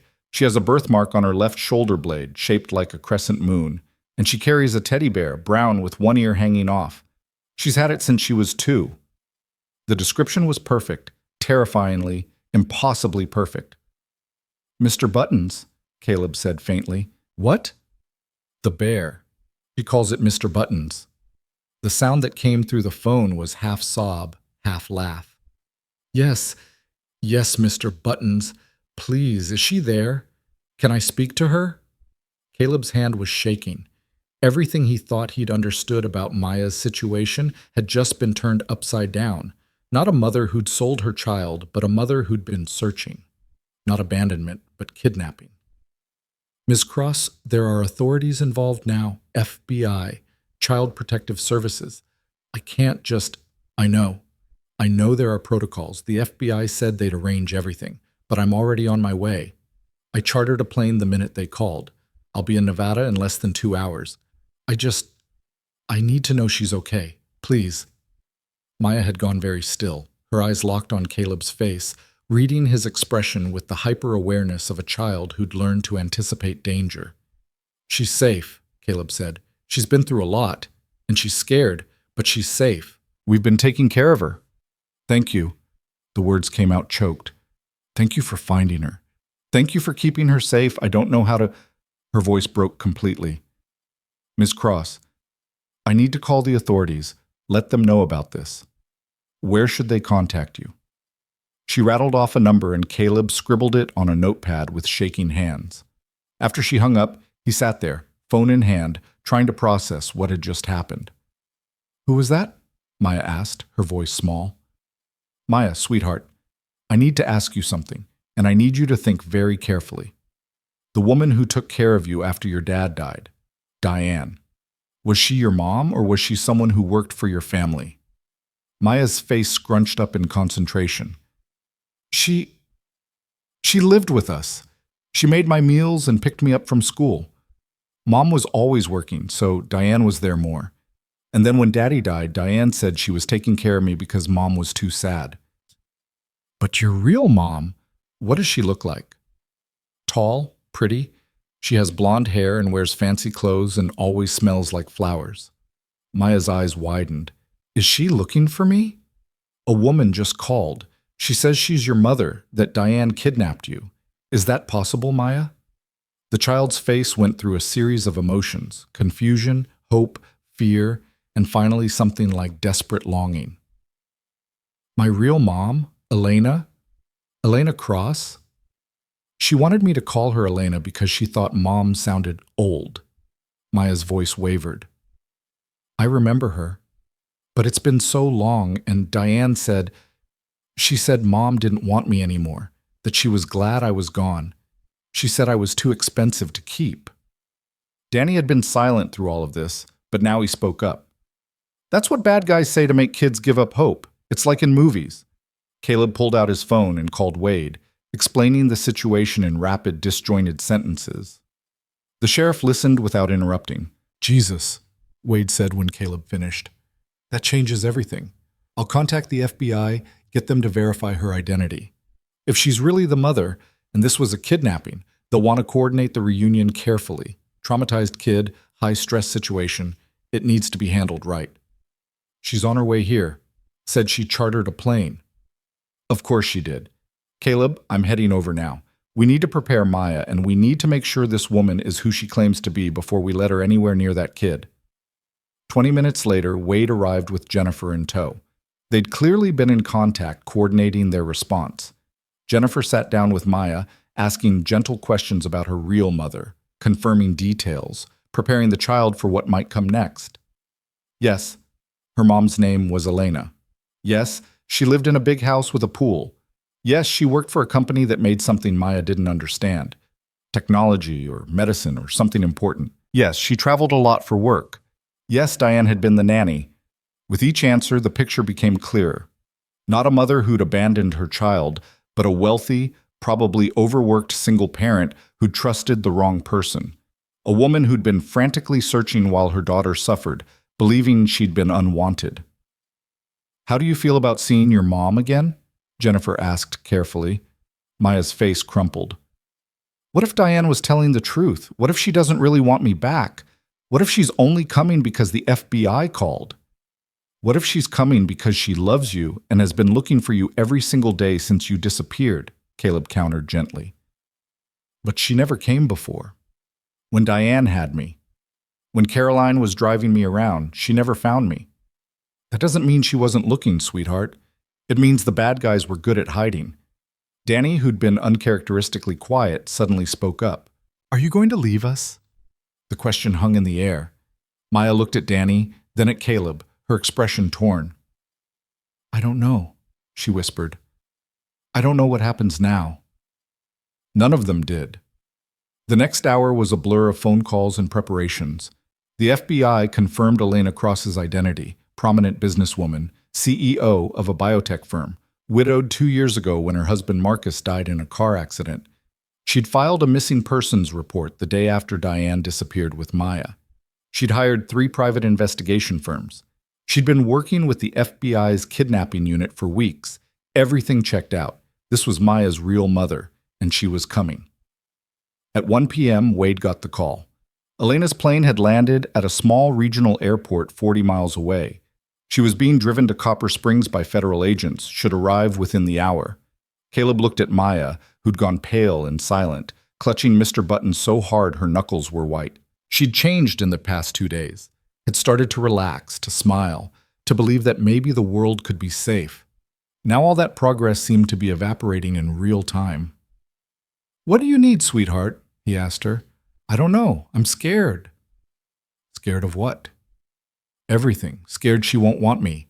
Scared she will want me, but I won't remember how to be her daughter. Scared she'll be different. Scared I'll have to leave you and Danny. The words tumbled out in a rush. Danny grabbed her hand. We'll still be friends, even if you have to go live somewhere else. We'll write letters and video chat and stuff. You promise? I promise. Caleb pulled both kids into a hug, feeling the weight of promises that might be impossible to keep, of a future that was rapidly spinning beyond his control. At 2:15 p.m., 3 black SUVs pulled up in front of the small house on Oak Street. Caleb watched through the window as agents emerged, professional and efficient, establishing a perimeter that seemed absurdly official for a residential street in Copper Springs. And then a woman stepped out of the middle vehicle. Elena Cross was exactly as Maya had described, tall, blonde, impeccably dressed even in the middle of a crisis. But it was her face that told the real story. Exhaustion carved into elegant features, eyes red-rimmed from crying or lack of sleep or both, hands trembling as she smoothed her already perfect hair. She took 2 steps toward the house, then stopped, as if afraid that coming closer would somehow make Maya disappear again. Wade went out to meet her, to coordinate with the FBI, to establish the protocol for the reunion. Through the window, Caleb could see Elena speaking urgently, gesturing toward the house, clearly arguing with the agents about something. Jennifer stood. I should go prepare them. This needs to be handled carefully. But before she could move, Maya made the decision herself. She crossed to the front door, opened it, and stepped onto the porch. For a moment, mother and daughter stared at each other across the distance of the front yard, across the distance of 3 weeks and unimaginable trauma and the terrible uncertainty of whether love could survive being tested this way. Then Elena broke. She ran across the yard with none of the poise suggested by her designer clothes, dropping to her knees in front of the porch and reaching for her daughter with shaking hands. Maya, oh baby, my baby, I'm so sorry, I'm so sorry. Maya stood frozen, and Caleb could see the war playing out in her small body, the desperate desire to believe warring with the betrayal and fear that had been drilled into her over 3 weeks of captivity. You didn't come, Maya said, her voice breaking. You didn't come find me. I tried. I tried so hard. I never stopped looking, not for 1 second. I hired people. I called the police every day. Elena's voice dissolved into sobs. I'm sorry. I should have protected you better. I should have known Diane was dangerous. Diane said you didn't want me anymore. She said I cost too much money and you were glad to be rid of me. Elena's face went white. No, sweetheart, that's not true. You're the most important thing in my world. You're everything. I would give up everything, the company, the money, all of it, if it meant having you back safe. Maya wavered, and Caleb could see her desperately wanting to believe, terrified of the disappointment if it turned out to be another lie. Prove it, Maya whispered. How? Tell me how, and I'll do it.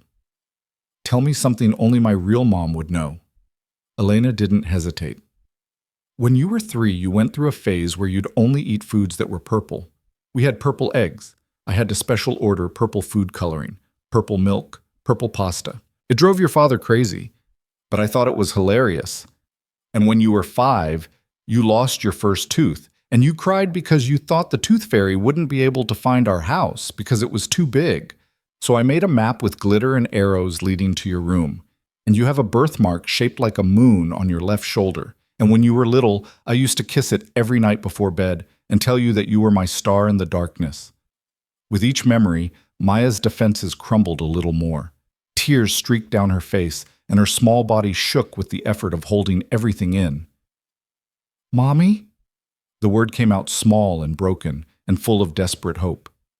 Yes, baby. It's me. I'm here now. I'm here.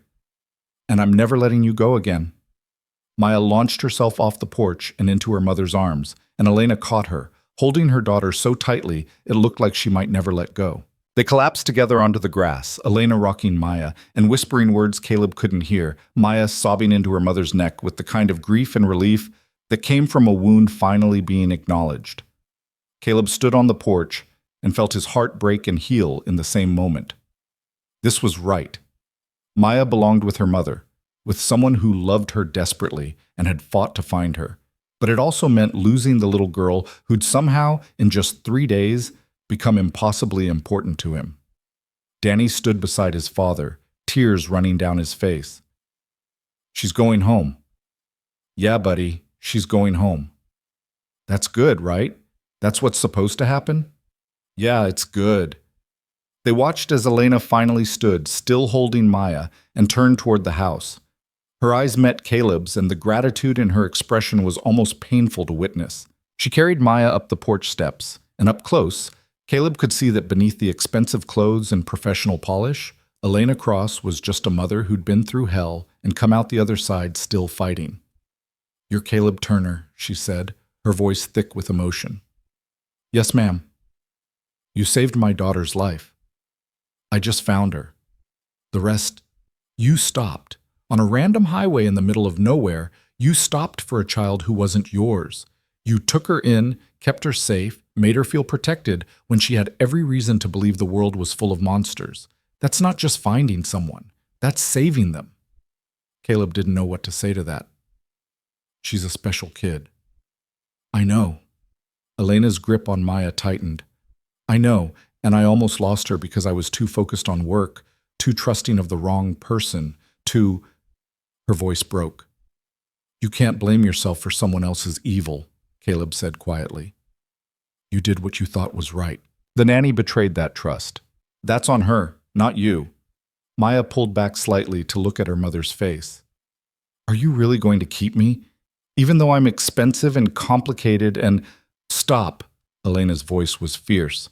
"You are not expensive or complicated or any of those terrible things that woman told you. You are my daughter, and you are perfect, and I love you more than anything in this world. Do you understand me?" Maya nodded, then buried her face against her mother's shoulder again. The FBI agents had moved on to the porch, polite but insistent about next steps. There needed to be medical evaluations, formal statements, coordination with local authorities. Elena would need to sign paperwork, verify her identity officially, submit to the same scrutiny that had been applied to Caleb. But through it all, she never let go of Maya. Jennifer approached Caleb quietly while the official business was being conducted. "The foster application, I'm guessing you want me to cancel that?" Caleb looked at Maya, safe in her mother's arms. "Yeah, cancel it. For what it's worth, I think you would have made an excellent foster parent. Maya's lucky you found her." "I'm the lucky one," Caleb said, and meant it. The afternoon stretched into evening as details were sorted, statements given, arrangements made. Elena would be staying at a hotel in Richland, the closest town with actual lodging, while the FBI completed their investigation. Maya would go with her, of course, under protective custody, until the trafficking ring was dismantled and they were certain there was no ongoing threat. As sunset approached, painting the Nevada sky in shades of orange and purple, Elena finally prepared to leave. Maya clung to her mother but kept looking back at Caleb and Danny, her expression torn. "Can I say goodbye?" she asked Elena. "Of course, sweetheart. Take your time." Maya approached Danny first, and the two children hugged with the fierce intensity of people who understood loss. "You have to email me," Danny insisted. "And when you get home, your real home, you have to send me pictures of your room and your stuff." "I will, and you have to send me pictures of the fort so I remember. I'm not taking it down. Not ever. It's staying up as long as we live here." They hugged again, and then Maya turned to Caleb. She looked up at him with those two old eyes that had seen too much, and he saw something new in them now, not just fear and wariness, but hope. "Thank you," she said simply. Caleb knelt down to her level. "You don't have to thank me, sweetheart. I'm just glad you're safe, that you're going home with your mom." "Will I ever see you again?" It was the question he'd been dreading. "I don't know. Your mom lives far away and you'll be busy getting back to your normal life, but I hope so. I really hope so." Maya threw her arms around his neck and Caleb held her, memorizing the weight of her, the way she smelled like Danny's strawberry shampoo, the feel of her small heart beating against his chest. "You're a good dad," she whispered. "Danny's lucky." "So are you," Caleb whispered back. "Your mom loves you so much, Maya. Don't ever forget that." When they finally separated, Elena was watching them with an expression Caleb couldn't quite read. Gratitude, certainly, but something else too. Something almost like recognition. "Mr. Turner," she said formally. I'd like to stay in touch, if that's all right with you. Maya's going to need continuity, familiar faces as she recovers from this. And She paused, seeming to choose her words carefully. I'd like to properly thank you for everything you've done. That's not necessary. Maybe not, but I'd like to anyway. She pulled a business card from her purse, expensive heavy stock with elegant lettering. This has all my contact information. Please, stay in touch. Caleb accepted the card, noting the title beneath her name. CEO, Crossbridge Biomedical Technologies. This woman lived in a different world than his, a world of private planes and corporate headquarters and influence, and yet standing on his modest porch in her designer clothes, holding her daughter who'd been rescued by a mechanic from Copper Springs, the distance between their worlds seemed less important than what they shared. I will, he promised. Maya was installed in the back seat of the middle SUV, secured and safe, Elena beside her holding her hand. As the convoy prepared to leave, Maya pressed her face against the window, waving with her free hand. Danny waved back frantically, and Caleb raised his hand in farewell, watching as the vehicles pulled away from the curb and headed down Oak Street.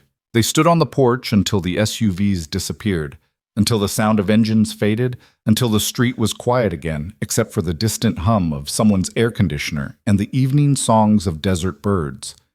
Is she going to be okay? Danny asked quietly. Yeah, buddy. I think she will be. It'll take time and help, but she's got her mom back. That's what matters. The house is going to feel really empty without her. Caleb put his arm around his son's shoulders. Yeah, it is. They went inside and the silence was deafening. 3 days ago it had just been the two of them, and that had felt normal. Now the house seemed to echo with Maya's absence, with the space she'd occupied. The fort was still standing in the living room, a monument to 3 days that had changed everything. Danny walked over to it and carefully arranged Mr. Buttons and Peanuts. Maya had insisted on leaving the elephant behind, saying Danny should keep it as a reminder of her in the central pillow nest.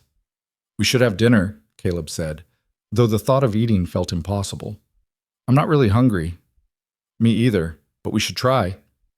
They made sandwiches neither of them wanted and sat at the kitchen table picking at them in silence. Outside, the Nevada night deepened, stars emerging one by one in the vast darkness. Caleb's phone buzzed with a text from an unknown number. We're settled at the hotel. Maya wanted you to know she's safe. Thank you again. Elena. He texted back. Glad to hear it. Take care of each other. A pause, then. I mean what I said. About staying in touch. What you did for us. It matters. You matter. I don't want Maya to lose that connection. Caleb stared at the message for a long moment, then typed, We'd like that too. Later, after Danny had gone to bed, in his own bed for the first time in 3 nights, insisting on keeping the fort intact in the living room, Caleb sat on the couch and allowed himself to feel everything he'd been holding back. The grief of losing Maya, even though she'd never really been his to lose. The relief that she was safe, that she had a mother who loved her, that the story had ended as well as it possibly could have. The exhaustion of 3 days lived at emotional crisis level. The strange sense of loss and completion all tangled together. His phone rang. Wade. Figured you could use an update, the sheriff said. FBI's running full tilt on this case. They think they've identified the trafficking network. It's bigger than they thought. International connections, dozens of kids moved over the past few years. Maya's testimony is going to be crucial. She's been through enough. I know, but sometimes the only way out of hell is straight through it. At least she's got her mama with her now.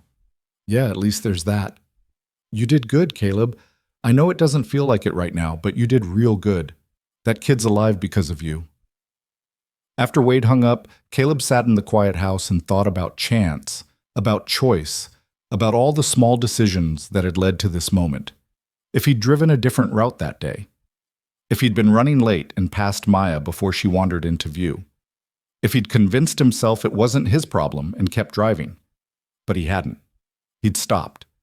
And in stopping, he'd saved a life, reunited a family, and somehow, in the process, reminded himself that he was still capable of caring about more than just surviving.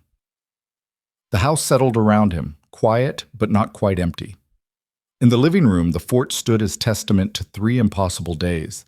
In his son's room, Danny slept surrounded by Hot Wheels and comic books, and the kind of innocence Caleb fought every day to preserve. And somewhere in a hotel 40 miles away, a mother and daughter held each other and began the long process of healing. Caleb pulled out Elena's business card and studied it in the dim light.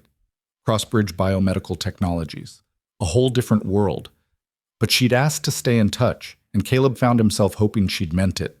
Not for himself, but for Maya. Because despite everything, despite the short time they'd had, that little girl had carved out a space in his heart that wasn't going away anytime soon. Outside, Copper Springs slept, unaware that something significant had happened on its quiet streets. Tomorrow, life would return to normal. Caleb would go back to the garage, Danny to school. The fort would eventually come down, the extra toothbrush would be put away, and the house would be just a house again. But nothing would ever be quite the same.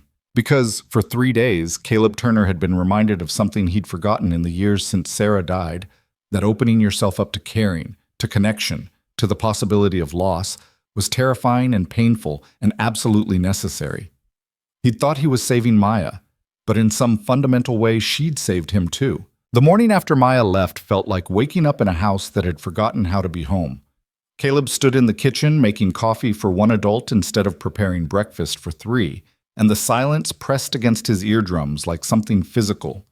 Danny emerged from his bedroom looking rumpled and sad, heading straight for the living room where the fort still stood, unchanged except for the absence of the small girl who'd helped build it. "Can we keep it up a little longer?" Danny asked, not looking at his father. "Yeah, buddy, as long as you want." They ate cereal without talking much, both of them pretending to be interested in the backs of the boxes they'd read 100 times before. Caleb checked his phone compulsively, though he wasn't sure what he was hoping to see. An update from Elena, maybe. Confirmation that Maya had slept through the night, that the reunion was holding, that the fragile hope he'd seen in that little girl's eyes hadn't been shattered by morning's harsh reality. At 8:30, his phone finally buzzed. But it wasn't Elena. It was Jennifer Morrison. "I wanted to give you an update," she said without preamble. "The FBI conducted preliminary interviews with Maya and Elena yesterday evening. They're confident enough in the mother-daughter relationship to release Maya into Elena's custody pending the full investigation. They're flying back to Las Vegas this morning." Caleb felt something twist in his chest. He'd known this was coming, known it was right, but hearing it made it real in a way yesterday's goodbye hadn't quite managed. "How's Maya doing?" "Better than expected, according to the agents. Having her mother back seems to have stabilized her considerably. Elena's already arranged for trauma therapists, pediatric specialists, the whole support system." Jennifer paused. "She asked me to pass along her gratitude again, and to tell you that she'll be in touch once they're settled." "That's good. That's really good." "Caleb, I want you to know, what you did here was extraordinary. In my 15 years doing this work, I've seen a lot of people step up in crisis situations. But the way you handled Maya, the care you showed, the environment you created, it made a real difference. She's going to carry that with her." After Jennifer hung up, Caleb stood holding his phone, feeling the weight of the past few days settling into something he could almost process. Danny appeared at his elbow, sensing the shift. "She's going home? Like, really home?" "Yeah, they're flying out this morning. Do you think she'll forget about us?" The question was asked with the careful casualness of someone afraid of the answer. Caleb pulled his son into a hug. "Nobody. I don't think she'll forget. You don't forget people who matter." "Do we matter to her?" "Yeah, we do." Danny was quiet for a moment, then, "Do you think we'll ever see her again?" It was the question Caleb had been avoiding asking himself. "I don't know. Her mom lives in a different world than we do. Big city, important job. Maya's going to have a lot to deal with. Therapy, recovery, getting back to her normal life. She might not have room for us in that. But she might," Danny insisted with the stubborn optimism of childhood. "Yeah, she might." The day stretched ahead of them, empty and strange. Caleb called his assistant manager at the garage and told him to handle things for another day. He needed to be with Danny, needed to help his son process this loss that wasn't really a loss but felt like one anyway. They spent the morning doing deliberately normal things, cleaned out the garage, organized Danny's comic book collection, fixed the squeaky hinge on the back door that Caleb had been meaning to get to for months. Busy work, the kind that filled time without requiring much thought. But underneath it all, both of them were aware of the absence, the space that Maya had occupied for such a brief time, but that seemed to echo louder than 3 days should warrant. Around noon, Caleb's phone rang. Unknown number, but the area code was Las Vegas. "Mr. Turner, it's Elena Cross." Her voice sounded different than it had yesterday, still cultured and professional, but with an edge of exhaustion that spoke to sleepless nights and emotional upheaval. "Miss Cross, I heard you were heading home today." "In about an hour, yes. We're at the airport now. I wanted to call before we left to thank you properly. What you did for Maya, for us. I don't have adequate words." "You already thanked me." And really, anyone would have done the same thing. "No." Her voice was firm. "They wouldn't have. Most people would have called the police and moved on. You stopped. You took her in. You made her feel safe when she had every reason to believe safety didn't exist. That's not common, Mr. Turner. That's exceptional." Caleb didn't know what to say to that. In the background, he could hear airport announcements, the general hum of travel. "How is she this morning?" "Exhausted, overwhelmed, but she slept in my arms last night, the first time she's really slept," she said, "since Diane took her. She's scared and we have a long road ahead, but she's home. She's with me. That's what matters." Elena's voice caught slightly. "She asked about you and Danny this morning. Wanted to know if you were okay, if Danny was sad that she left. Even after everything she's been through, she's worried about other people." "That's Maya," Caleb said, feeling his throat tighten. "She's got a good heart." "She does, and you helped protect that when the world was trying to crush it out of her." Elena took a breath. "Mr. Turner, Caleb, if I may, I'd like to do something for you, as a thank you. I know money can't repay what you've done, but I'd like to establish a fund for Danny's education, or help with your business, or—" "No!" The word came out sharper than Caleb intended. He softened his tone. "I appreciate the offer, but I didn't help Maya for money. I helped her because she needed help. That's not something you put a price tag on." There was silence on the other end, and for a moment Caleb worried he'd offended her. Then Elena spoke again, and her voice held a note of something that might have been respect. "You're a rare man, Caleb Turner, but I'm not giving up. I find that I'm not very good at leaving debts unpaid, so I'm going to keep thinking about how to properly express my gratitude, and when I figure it out, I'm going to reach out again. Is that acceptable?" Despite himself, Caleb smiled. "I guess I can't stop you." "No, you can't." There was the hint of warmth now, maybe even humor. "Maya wants to talk to you. Is that all right?" "Of course." There was a shuffling sound, and then Maya's small voice came through the line, tentative but clearer than it had been in days. "Caleb? Hey, sweetheart, how are you doing?" "Okay, I think. We're going home, my real home. I remember it now. It's big and has a pool, and my room has pink walls because I picked the color when I was 5. She paused. "But I'm kind of scared." "Scared of what?" "What if it doesn't feel like home anymore? What if I'm too different now and everything's wrong?" Caleb's heart ached for her. "Change is scary, no question, but your mom's going to be with you, and she's going to help you figure it all out. And you know what?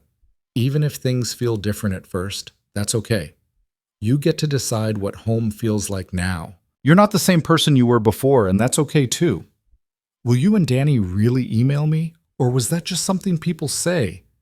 "We'll really email you. Danny's already working on a message, I think. He wants to tell you about the fort.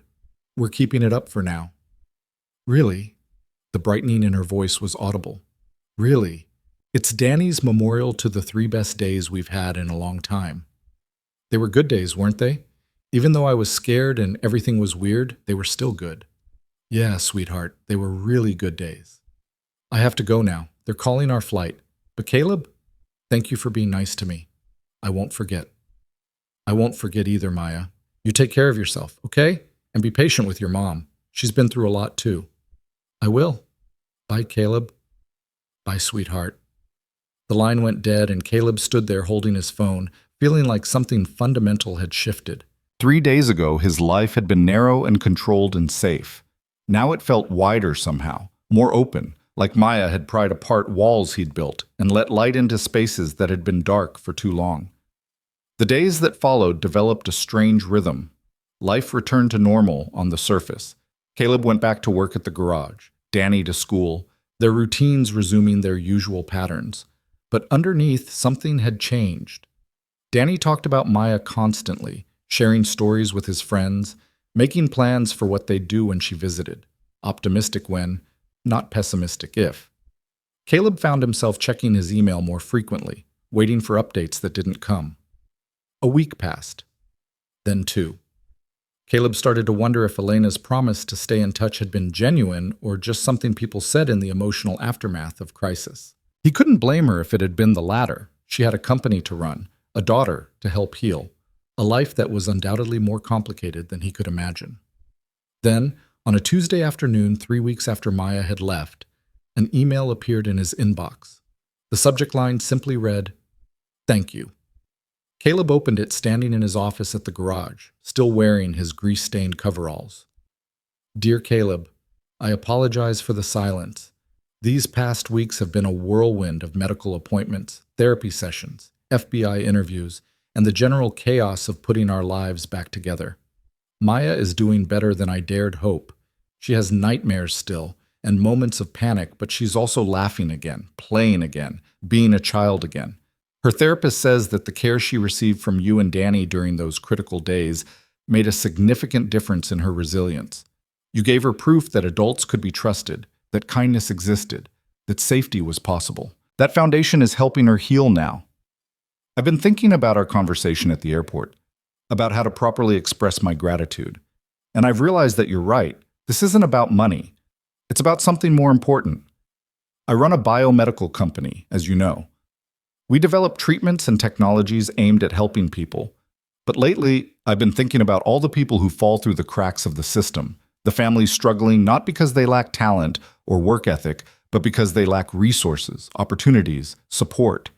People like you, who work hard and do everything right but still end up one car repair away from financial disaster, one medical emergency from losing everything. I want to start a foundation. Not a typical charity that throws money at problems, but something different. Something that provides holistic support to families in need. Financial assistance, yes.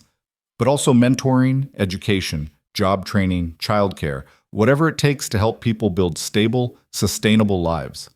The kind of foundation that would have helped families like Maya's if I'd known to create it sooner.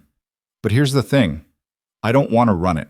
I have a company to manage, a daughter to raise, and frankly, I'm good at biotech, but not at understanding what struggling families actually need. I need someone who knows what it's like to work 3 jobs to keep the lights on, to raise a kid alone, to make impossible choices between competing necessities. I need someone who understands hardship, but hasn't lost their compassion because of it. I need someone like you. I'm offering you a position as director of this foundation. You'd build it from the ground up, based on your values and your understanding of what families need. Competitive salary, full benefits, budget to hire the team you need. The foundation would be based wherever you want it. If you want to stay in Copper Springs, we can work remotely. If you consider relocating to a larger city where we could reach more people, we'd cover all expenses. I know this is unexpected. I know it would mean leaving a career you've built, taking a risk on something new. But I've watched you with Maya and with your son. I've seen your judgment, your integrity, your capacity for both practical problem solving and genuine compassion. Those are the qualities this foundation needs. You don't have to answer now. Think about it. Talk it over with Danny. But know that this offer is genuine and that it stands for as long as you need to make a decision. Maya asks about you both daily. She's excited that I'm reaching out. She made me promise to include a message from her, which I've attached as a separate document. Whatever you decide, thank you again for everything you did for us. You changed our lives, Caleb. Maybe it's time we changed yours. Sincerely, Elena Cross. Caleb read the email 3 times, each pass making it seem simultaneously more real and more impossible. A foundation. Director. A complete upheaval of everything he'd built since Sarah died. He opened the attached document and Maya's voice seemed to jump off the screen. Dear Caleb and Danny, hi. It's me, Maya. My mom said I could write to you and she'd send it with her email. I'm back home now and things are getting better. I have a new therapist named Dr. Sarah, which is a funny coincidence because that was your wife's name, Caleb, and she's really nice. She helps me talk about the scary stuff without it being too scary. I'm back in school now, but it's weird because I missed so much and everyone treats me different. But I have my best friend Zoe back and we're going to be in a dance recital next month. Mom says you guys could come watch if you want. I still have Mr. Buttons, and I added peanuts to my bed even though my mom bought me like 1,000,000 new stuffed animals. The ones you gave me are special because they were there when things were bad, and they stayed with me. My room is just like I remembered, but also different because I'm different. Mom says that's okay. She says we're both different now, and we're figuring out how to be a family again together. I hope Danny is doing good at school. Tell him I learned to do a kickflip on my skateboard, and I think that's cooler than a triple loop with Hot Wheels, but maybe we can have a competition when I see him again. I miss you both. My mom's idea about the foundation is cool because maybe you could move closer and we could see each other more. But only if you want to.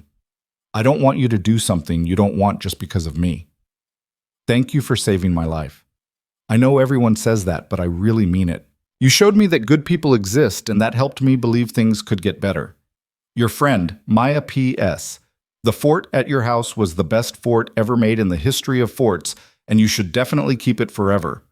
Caleb set down his phone and stared at the wall of his office, where a calendar from 3 years ago still hung because he'd never bothered to replace it.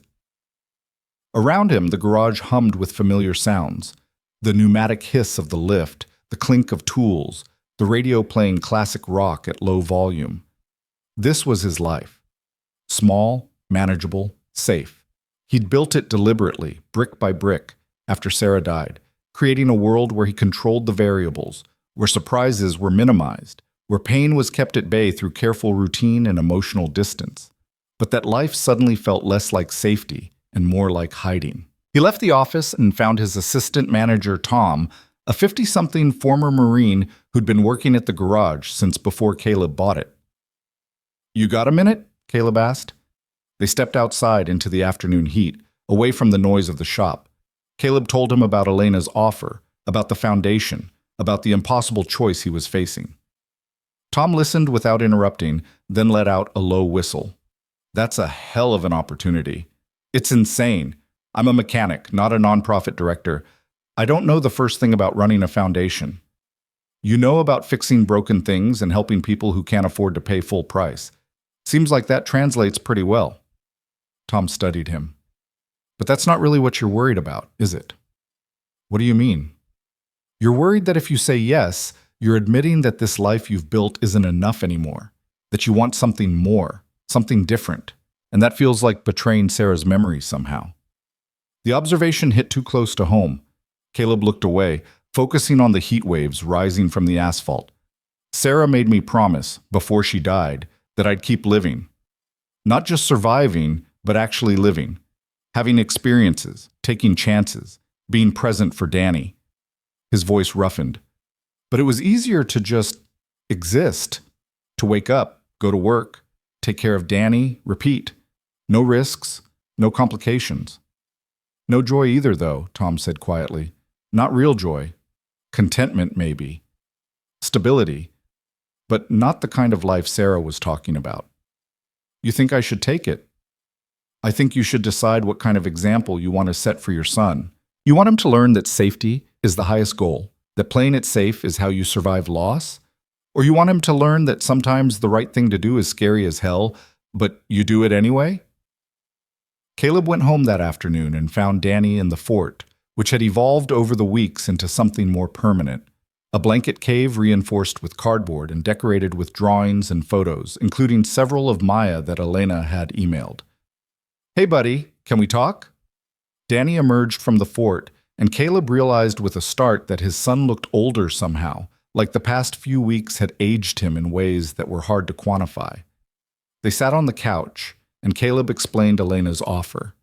He was honest about the risks, the uncertainties, the fact that it would mean leaving everything familiar. But he was also honest about the opportunity, about the chance to help people the way they'd helped Maya. Danny listened with the intense focus he reserved for important things. his face serious and thoughtful. "Would we have to leave Copper Springs?" he asked when Caleb finished. "Probably. The foundation would need to be somewhere with more people, more families to help. Likely a city. Would we see Maya more?" "I don't know. Maybe.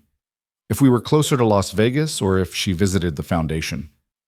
Danny was quiet for a long moment, processing. Then, "Do you want to do it?" The question was simple but profound. Caleb had spent 3 weeks not asking himself that, focusing instead on all the practical reasons why it was impossible. But Danny's question cut through all of that. Did he want to do it? "Yeah," Caleb admitted, the word feeling like both a confession and a relief. "Yeah, I think I do. It scares me, and I don't know if I'm qualified, and I don't know if I can actually pull it off. But I want to try." "Then we should do it," Danny said simply. "Just like that?" "Dad, you always tell me that being brave doesn't mean not being scared. It means doing the right thing even when you're scared. This is the right thing. I can tell by how you're talking about it. You get the same look you had when you were helping Maya, like you're actually alive instead of just going through the motions." The observation from his 8-year-old son was devastating in its accuracy. "It would mean a new school for you, new friends, a whole new life." Danny shrugged. "I made a new life here after Mom died. I can do it again, and this time it's for something good, to help people. That's what Mom would want, right?" Caleb pulled his son into a fierce hug, overwhelmed by the wisdom and courage in this small person he'd raised. "When did you get so smart?" "I've always been smart. You just don't notice because you're busy being a grown-up." That evening, Caleb sat down at his computer and composed a response to Elena. He wrote and deleted several drafts, trying to find the right balance between professional and personal, confident and honest. Finally, he settled on simplicity. "Elena, thank you for your offer. It's generous, unexpected, and frankly terrifying. I've spent the day trying to come up with reasons to say no. I'm not qualified, I don't have experience, it's too risky." But Danny reminded me that the right thing to do is usually the scary thing. So yes, I accept. I don't know how to run a foundation, but I know how to help people. I know what struggling families need because I've been one. And I know that what you're proposing, actual holistic support rather than temporary band-aids, could make a real difference. I'd need time to close out my business here, find someone to take over the garage, get Danny through the school year. But if you're willing to wait a few months, I'm willing to take the leap. And tell Maya that Danny and I would love to come to her dance recital. Thank you for this opportunity. I won't let you down. Caleb." He hit send before he could second-guess himself, then sat back and let the reality of what he'd just done wash over him. In 3 weeks, he'd gone from a man whose entire focus was maintaining control and minimizing risk to someone willing to uproot his entire life for a vision that might fail spectacularly. Maya had done that. Or rather, the experience of helping Maya, of being forced out of his careful isolation, had reminded him of who he used to be, someone who took chances, who believed in possibilities, who understood that the greatest risks sometimes carried the greatest rewards. His phone buzzed almost immediately. Elena. "I was hoping you'd say yes. We have a lot to discuss. Timeline, logistics, budget, vision. But tonight, let me just say thank you. You're going to change lives, Caleb, including your own." Maya just screamed with excitement when I told her you're coming to the recital. Fair warning, she's already planning what you and Danny will do while you're here. Prepare to be exhausted. Welcome to the team. Let's build something amazing. Elena. 3 months later, on a crisp morning in early December, Caleb and Danny loaded the last boxes into a moving truck. The house on Oak Street looked smaller somehow, emptier, like it had already started the process of forgetting them. Tom had bought the garage at a fair price and promised to keep the name, Turner's Auto Repair, would live on, just without Turner himself. The fort was carefully disassembled and packed, every piece labeled and preserved. Danny had insisted, saying it was coming with them to their new life. Their destination was Phoenix, central enough to serve families across the Southwest, large enough to have resources, but not so overwhelming that they'd lose the personal touch. Elena had found them a house in a good school district, helped Danny get enrolled, set up an office space for the foundation. She'd also assembled a small initial team, a grant writer, an accountant, a social worker. People who believed in the vision and were willing to take a chance on an untested foundation led by a former mechanic with more heart than credentials. As the moving truck pulled away from Copper Springs, Danny watched out the window until the town disappeared behind them, then turned to his father with a smile. "You think this is crazy?" Caleb asked. "Definitely, but the best things are usually a little crazy." The drive to Phoenix took most of the day, the landscape shifting from high desert to low desert, from small towns to sprawling suburbs. They arrived at their new house as the sun was setting, painting the sky in shades of orange and pink. It was larger than their Copper Springs house, but not ostentatiously so. 3 bedrooms, a yard, a garage for Caleb to tinker in when he needed to think with his hands. The foundation had covered the deposit, the moving expenses, everything. Elena had been true to her word, removing every possible obstacle. They were unpacking boxes in the kitchen when the doorbell rang. Caleb opened it to find Elena standing on the porch, and beside her, bouncing with barely contained excitement, Maya. "Surprise!" Maya shouted, then launched herself at Caleb with the same fierce hug she'd given him the day she left. "We thought you might like some help unpacking," Elena said, smiling, and Maya was adamant that she needed to see your new house immediately. Danny came running from the kitchen, and he and Maya collided in a hug that was all joy and no awkwardness, picking up their friendship exactly where they'd left off. "Come on, I'll show you my room," Danny said, grabbing Maya's hand and pulling her toward the hallway. Caleb and Elena stood in the doorway watching the kids disappear into the house, their excited voices echoing through the empty rooms. "She's doing well," Caleb observed. "Better every day. Still in therapy, still has hard moments. But she's healing." Elena turned to look at him. "Thank you for saying yes. I know it wasn't easy. Thank you for asking, for seeing something in me that I'd stopped seeing in myself."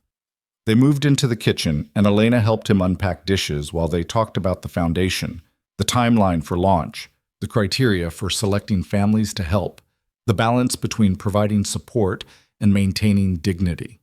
It was a working conversation, professional and focused. But underneath it ran a current of something else. Mutual respect, certainly. Recognition of shared values.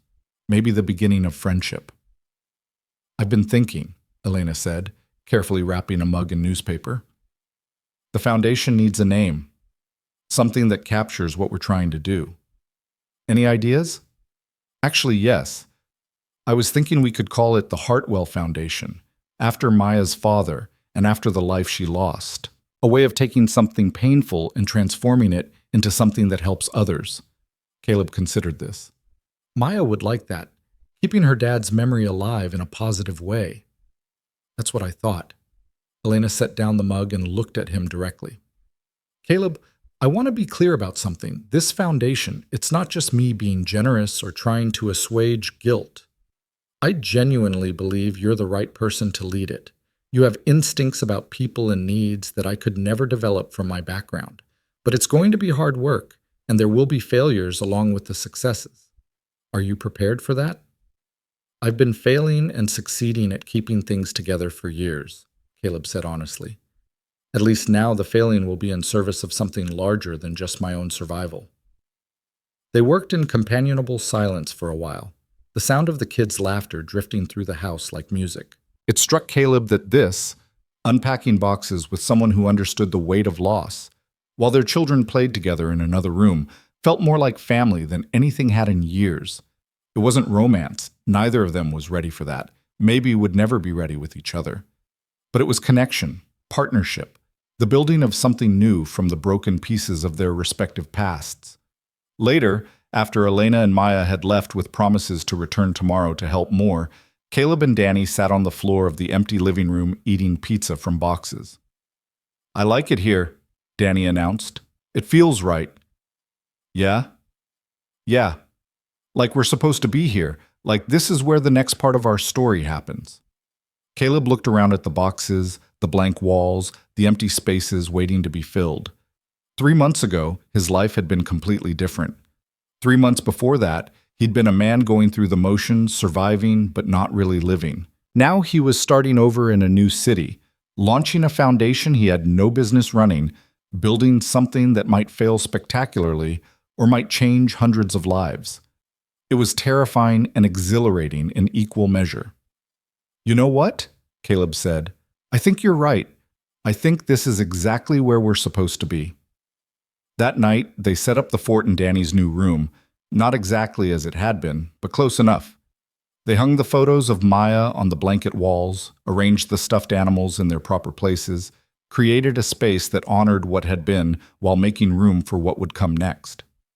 As Caleb tucked Danny in the sleeping bag inside the fort, because some traditions were worth keeping, his son looked up at him with Sarah's green eyes. "Mom would be proud of you," Danny said quietly, "for being brave enough to start over." "You think so?"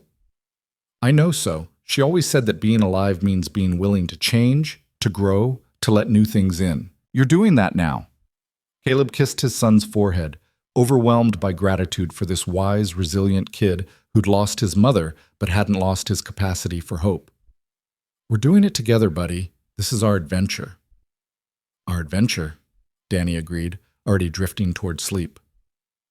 Caleb left the door cracked open and made his way to his own room, which was still mostly boxes and bare walls.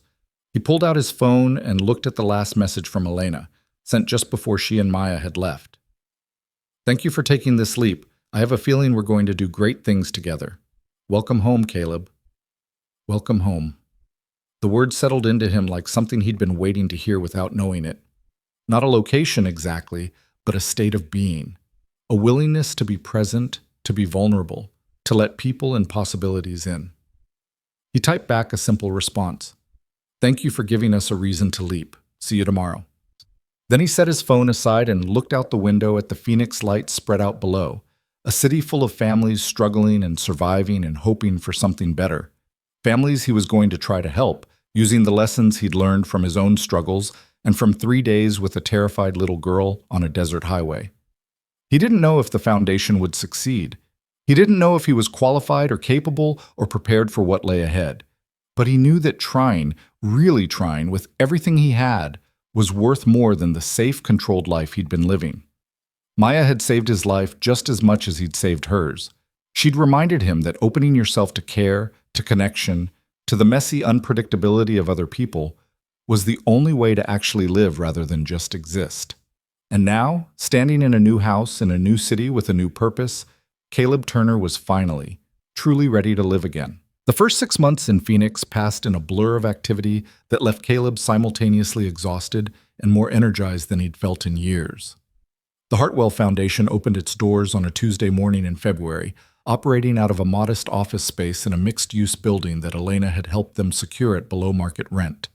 The landlord, a retired teacher who'd spent 40 years working with underprivileged kids, had been moved by the foundation's mission and wanted to contribute in his own way.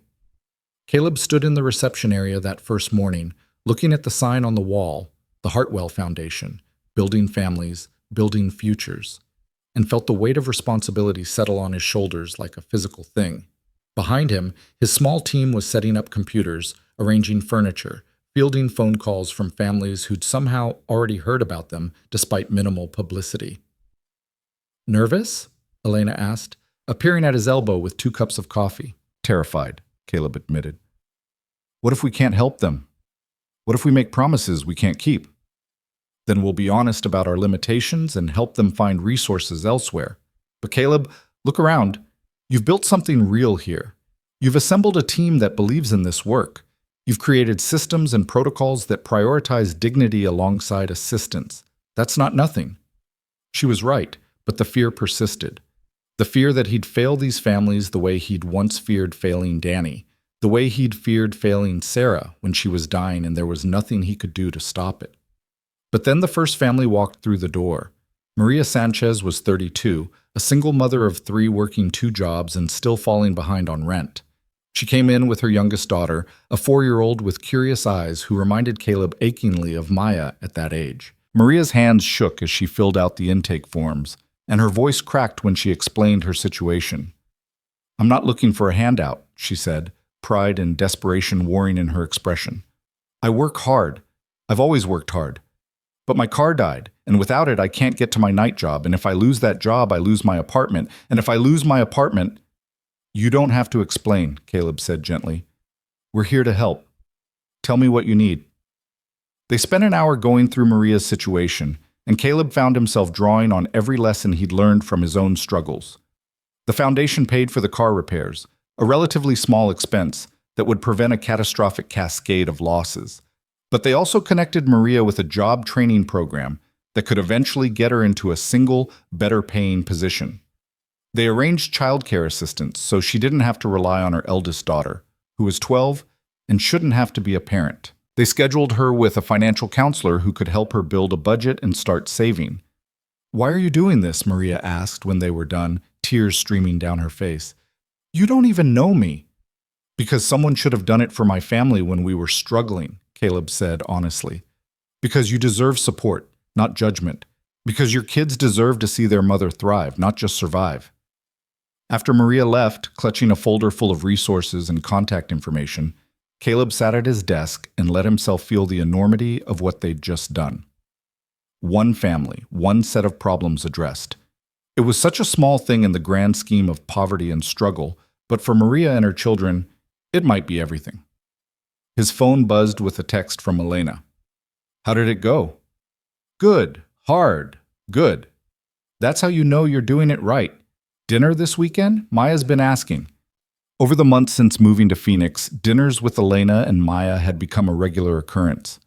Sometimes it was at Elena's house in Scottsdale, an elegant place with high ceilings and art on the walls that probably cost more than Caleb's annual salary.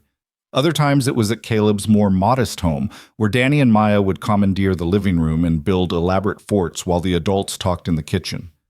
The relationship between Caleb and Elena had evolved into something neither of them had quite expected. Not romance. They'd both been clear about that from the beginning. They were two people still processing profound loss, still learning how to be whole again.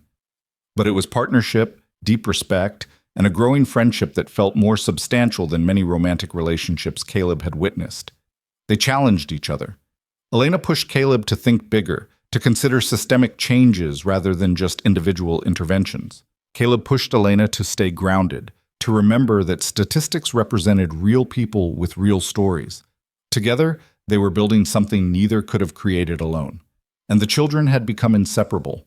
Danny and Maya's friendship had deepened in ways that transcended the trauma of their first meeting.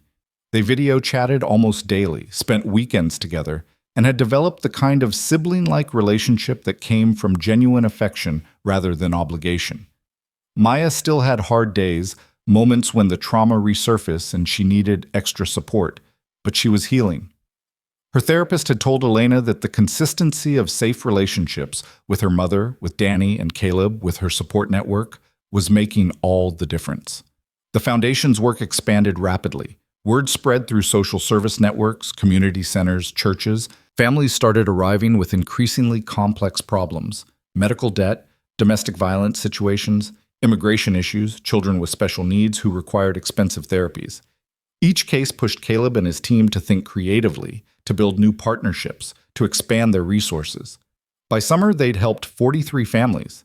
By fall, that number had grown to over 100. They'd prevented evictions, kept utilities from being shut off, helped people escape dangerous situations, provided educational support, and created pathways out of cyclical poverty. But the work took its toll. Caleb found himself lying awake at night thinking about the families they couldn't help, the ones who fell just outside their criteria or whose problems were too complex for their limited resources. He carried their stories like weights, each one a reminder of how much work remained. It was Elena who noticed first. They were having dinner at her house on a Saturday evening in October, the kids playing in the pool while the adults prepared food in the kitchen. She looked at him across the counter and said quietly, "You're burning out." "I'm fine." "Caleb, I've built a company from nothing. I know what burnout looks like. You're taking on too much, personalizing every case, carrying every family's pain as if it's your own. Isn't that the point? To care? There's a difference between caring and drowning. You can't help anyone if you destroy yourself in the process." Elena set down the knife she'd been using to chop vegetables. "When's the last time you did something just for yourself? Not for the foundation, not for Danny. For you." Caleb realized he couldn't answer. Every waking moment was consumed by work or parenting or the logistics of their new life. He'd stopped tinkering with cars, stopped reading for pleasure, stopped doing any of the small things that used to help him decompress. You need balance, Elena continued, and boundaries. I learned this the hard way with my company.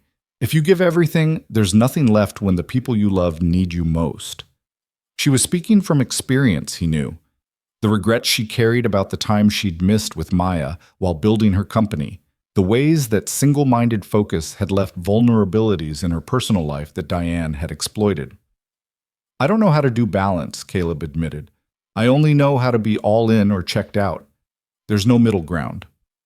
Then learn. For Danny's sake, if not your own. He needs a father who's present, not just physically but emotionally. And the foundation needs a director who can sustain this work for years, not someone who burns bright and flames out. The conversation stayed with him. Over the following weeks, he started implementing small changes. He set boundaries around work hours, stopped checking emails after 8 p.m., delegated more to his team.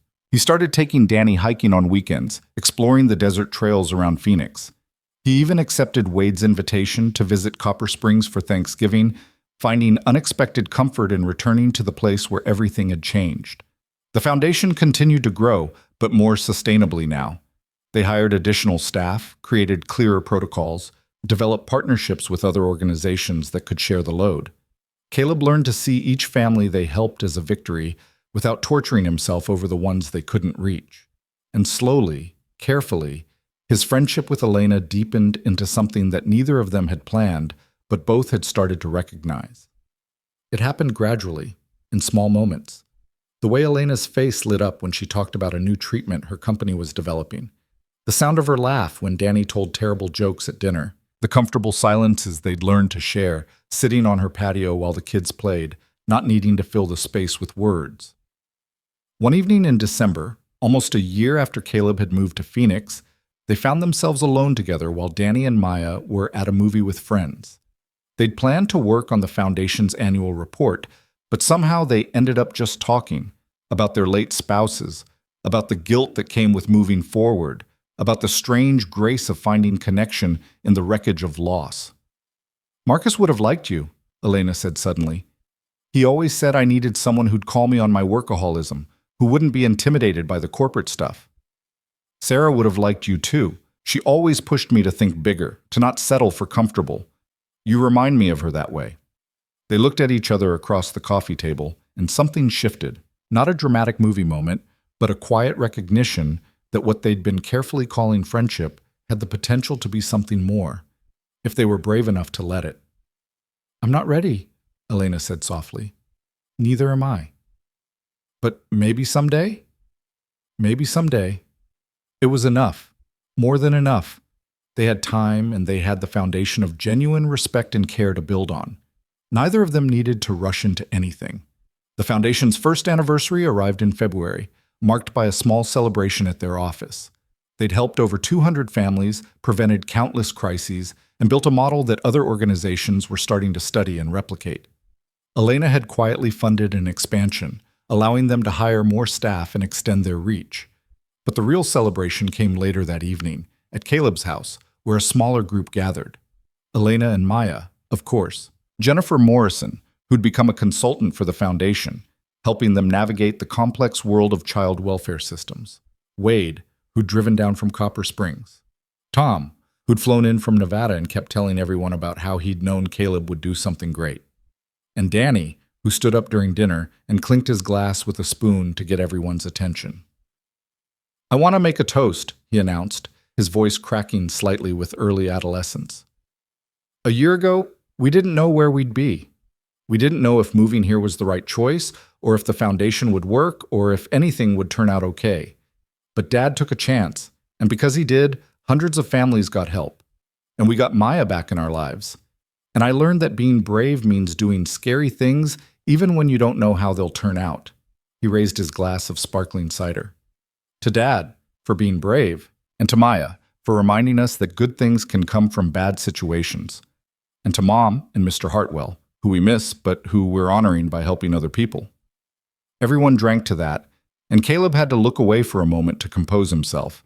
His son, this wise, compassionate young man who'd somehow grown up when Caleb wasn't looking, understood exactly what this year had been about. Later, after the guests had left and Danny had gone to bed, Caleb stood on his back porch looking at the Phoenix lights.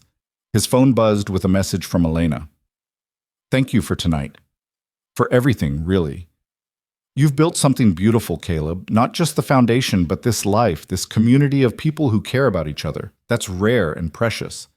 He typed back, "Couldn't have done it without you. Partners? Partners. In all the ways that matter." The following months brought new challenges and new growth. The foundation launched a mentorship program, pairing successful professionals with families in crisis. They started a job training initiative focused on skills for the modern economy. They expanded their child care assistance program and built partnerships with local schools. But perhaps most significantly, they began documenting their model, creating a blueprint that other communities could adapt. Elena had been right from the beginning. The foundation wasn't just about helping individual families, though that remained the core mission. It was about proving that a different approach was possible, one that prioritized dignity and comprehensive support over quick fixes and judgment.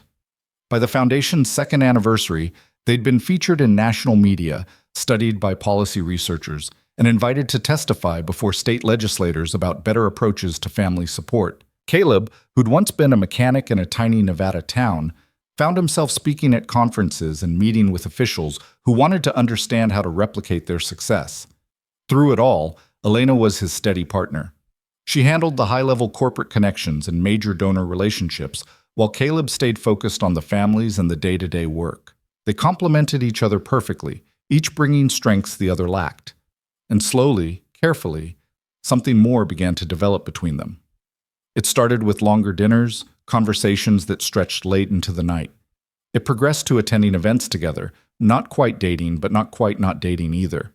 They were two people who'd been broken, learning to be whole again, and discovering that maybe being whole didn't mean being alone. Maya and Danny watched this evolution with the knowing eyes of children who understand more than adults give them credit for. "Are you guys ever going to admit you like each other?" Maya asked one evening when she and Caleb were alone, working on a school project at his kitchen table. "It's complicated, sweetheart." "No, it's not. You like her. She likes you. Danny and I already think of each other as siblings, basically. The only people making it complicated are you two grown-ups." Caleb couldn't help but laugh. "When did you get so wise?" "I learned from the best," Maya said, giving him a significant look. "You're the one who taught me that being brave means doing the scary thing. Loving someone again after you've lost someone. That's scary. But you told me once that the scared gets smaller when you have people who care about you. You have that now, so does my mom. Maybe it's time to stop being so scared." The conversation stayed with Caleb. That weekend he asked Elena to dinner, not a working dinner, not a group dinner with the kids, but an actual date. She said yes without a hesitation, and they ended up at a quiet restaurant in downtown Phoenix, talking for hours about everything and nothing. "I keep waiting for the guilt," Elena admitted over dessert. "The feeling that moving forward means betraying Marcus's memory. But it doesn't come. I think he'd be happy that I found someone who makes me laugh, who challenges me, who gets what it's like to lose someone and rebuild." "Sarah used to tell me that love wasn't a finite resource," Caleb said, "that loving new people didn't diminish what we'd had. I'm starting to understand what she meant." They left the restaurant and walked through the downtown streets, eventually finding themselves at a park where late-night joggers and dog walkers shared the paths. They sat on a bench, and Elena took his hand, a simple gesture that felt monumental. "I don't know what this is," she said quietly, "or what it'll become, but I know I don't want to keep pretending it's just friendship when it's clearly something more." "Something more," Caleb agreed. "Something worth exploring, at least." "At least," Elena smiled. "Maybe we start there and see where it goes?" "Yeah, I'd like that." They sat in comfortable silence, hands linked, watching the city lights, and thinking about second chances, about the unexpected ways life could surprise you when you were brave enough to let it. The relationship developed slowly, which suited them both. They were too old and had been through too much for the breathless rush of young romance. Instead, they built something steadier, founded on mutual respect and shared values and the deep comfort of being known by someone who understood loss. Danny and Maya were thrilled, of course. They started making elaborate plans for how their combined family would work, debating whether they'd need a bigger house, whether they could finally get a dog, whether Maya should switch schools to be closer to Danny. "Slow down," Caleb told them one evening when the planning had gotten particularly elaborate. "We're dating, that's all. We're not making any big changes right now." "But eventually?" Danny pressed. Caleb looked at Elena, who'd been watching this exchange with amusement. She gave a small shrug that somehow conveyed both uncertainty and hope. "Eventually, we'll see," Caleb said. "But whatever happens, we'll figure it out together, all four of us." That seemed to satisfy the kids, who went back to their fort building with renewed enthusiasm. Later, when they were alone, Elena said, "You realize they're planning our wedding, right?" "Oh, definitely. Danny already asked me if he'd be the best man or if that was inappropriate since he's my son." "What did you tell him?" "That we were nowhere near that conversation yet, but also that if we ever did get there, he'd absolutely be my best man." Elena laughed, then sobered. "Is that a possibility you've considered? Getting there, I mean?" Caleb thought about it honestly. "Yeah, I have. Not right away, and not without a lot more time to make sure we're building something sustainable. But yeah, I can see a future with you, with all of us together." "Me too," Elena said softly. "It scares me how much I can see it." "Good scared or bad scared?" "Good scared. The kind that means it matters." The Foundation's third anniversary arrived with a major announcement. A national philanthropic organization, impressed by their model and results, was providing a significant grant to help replicate the Hartwell Foundation model in 5 other cities. Caleb would oversee the expansion, training new directors, and helping them adapt the model to their local contexts. It was validation on a scale he'd never imagined. More than that, it was proof that the approach worked, that comprehensive family support could break cycles of poverty and create lasting change. The celebration was held at a hotel ballroom, attended by donors, partner organizations, and many of the families they'd helped over the years. Maria Sanchez was there with her children, now thriving.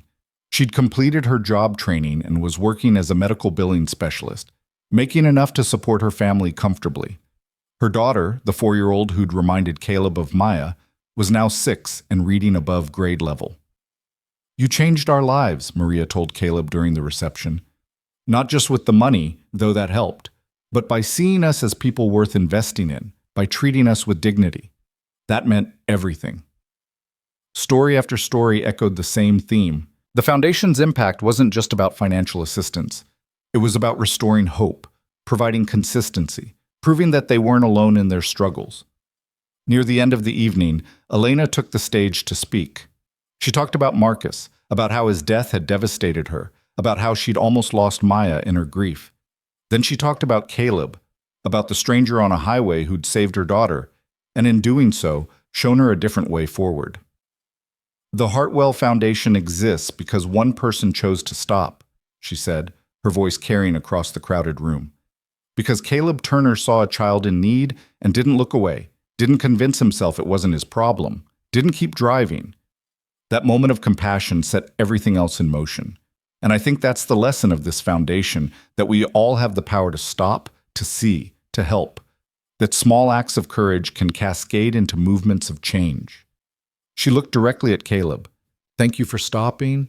Thank you for everything that came after. Thank you for building this with me, for sharing this vision, for being brave enough to believe we could make a difference." The room erupted in applause, but Caleb barely heard it. He was too focused on Elena's face, on the love and gratitude shining there, on the realization that his life had become something he'd never imagined possible. Later that night, after the event had ended and they'd said goodbye to the last guests, Caleb and Elena stood in the empty ballroom with Danny and Maya, who'd fallen asleep on chairs, exhausted from the excitement. "We did this," Elena said wonderingly. "We actually built something real and lasting." "We did," Caleb agreed, "and we're going to keep building it. 5 more cities, hundreds more families. This is just the beginning." "Are you ready for that? For everything getting bigger and more complex?" Caleb thought about the question seriously. 3 years ago, he would have said no. He would have been terrified of expansion, of losing control, of the risks inherent in growth. But he'd learned something important in those 3 years, that staying small and safe meant limiting impact, and that sustainable growth was possible with the right team and the right vision. Yeah, he said. I'm ready. We're ready. We'll figure it out together. Elena moved closer, and Caleb put his arm around her shoulders. They stood together in the quiet ballroom, looking at their sleeping children, thinking about the families they'd helped, and the work still to come. Caleb? Elena said quietly. Yeah? I love you. I don't know when it happened exactly, but somewhere along the way this stopped being just partnership and friendship. I love you. The words hung in the air, vulnerable and brave. Caleb turned to look at her, seeing the fear and hope warring in her expression, recognizing the courage it took to say those words after loss and betrayal. I love you too, he said, the words feeling both terrifying and right. I didn't think I could feel this way again. Didn't think I deserved to. But with you, it feels like a second chance I never expected but definitely want. They kissed then, gentle and tentative, two people who'd been broken learning that sometimes the cracks let the light in, that healing didn't mean forgetting but rather finding the courage to love again despite knowing how much it could hurt to lose.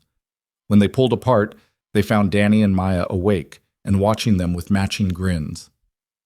Finally, Danny said. We were wondering how long it would take, Maya added. How long have you been awake? Elena demanded, flustered. Long enough, both kids said in unison, then dissolved into giggles. Caleb and Elena looked at each other and started laughing too, the sound filling the empty ballroom with joy. 6 months later, on a perfect spring morning, Caleb and Elena were married in a simple ceremony at the foundation's office. It wasn't a traditional venue, but it felt right, this space they'd built together, surrounded by reminders of the work they shared and the values that had brought them together. Danny and Maya stood beside them, officially becoming siblings in the eyes of the law, as Elena and Caleb completed the adoption paperwork that same day. The ceremony was small, attended by the people who'd been part of their journey. Wade drove down from Copper Springs. Jennifer came from Carson City. Tom flew in from Nevada, and Maria Sanchez and dozens of other families they'd helped filled the space with love and gratitude. The vows they exchanged were honest and real, acknowledging the pain they'd both survived and the courage it took to choose love again. I promise to build a life with you, Caleb said, holding Elena's hands. Not to replace what we lost, but to honor it by living fully, loving completely, and never taking a single day for granted. I promise to be your partner in all things, to challenge you when you need it and support you always, to help raise our daughter with the same love and attention we give our son. I promise to trust you with my heart, Elena said, tears streaming down her face, even though I know how fragile hearts can be. I promise to build this foundation with you, this family with you, this life with you. I promise that Marcus and Sarah will always be part of our story, because they made us who we are. And I promise that the love we share will honor their memory by being brave enough to be real. When they were pronounced married, the room erupted in cheers. Danny and Maya hugged each other, then launched themselves at their parents, creating a tangle of arms and joy. That evening, at a reception held in the foundation's parking lot, transformed by strings of lights and borrowed tables, Caleb stood and watched his new family, his wife, his son, his daughter, laughing together, and felt a profound sense of gratitude for the unexpected path that had brought him here. Wade approached with a beer in hand. Never thought I'd see the day. Caleb Turner, married to a CEO running a national foundation. You've come a long way from fixing transmissions in Copper Springs. I'm still that guy, Caleb said, just with more responsibilities and better health insurance. No, you're not, Wade corrected gently. That guy was hiding from life. This guy, he gestured around, this guy is living it. Big difference. It was true. The man who'd stopped on that highway 3 years ago had been going through the motions, surviving but not thriving, protecting himself from more pain by refusing to feel much of anything. The man standing here now had been cracked open by a terrified child's trust, by the work of helping families, by the courage to love again, despite knowing how much loss could hurt. The foundation continued to expand. By their 5th anniversary, they were operating in 12 cities, had helped over 3,000 families, and had become a model studied by policymakers and philanthropists worldwide. The work was hard and never-ending, but it was also deeply meaningful. Every family they helped, every crisis they prevented, every child who got to stay in their home because parents received the support they needed. It all mattered.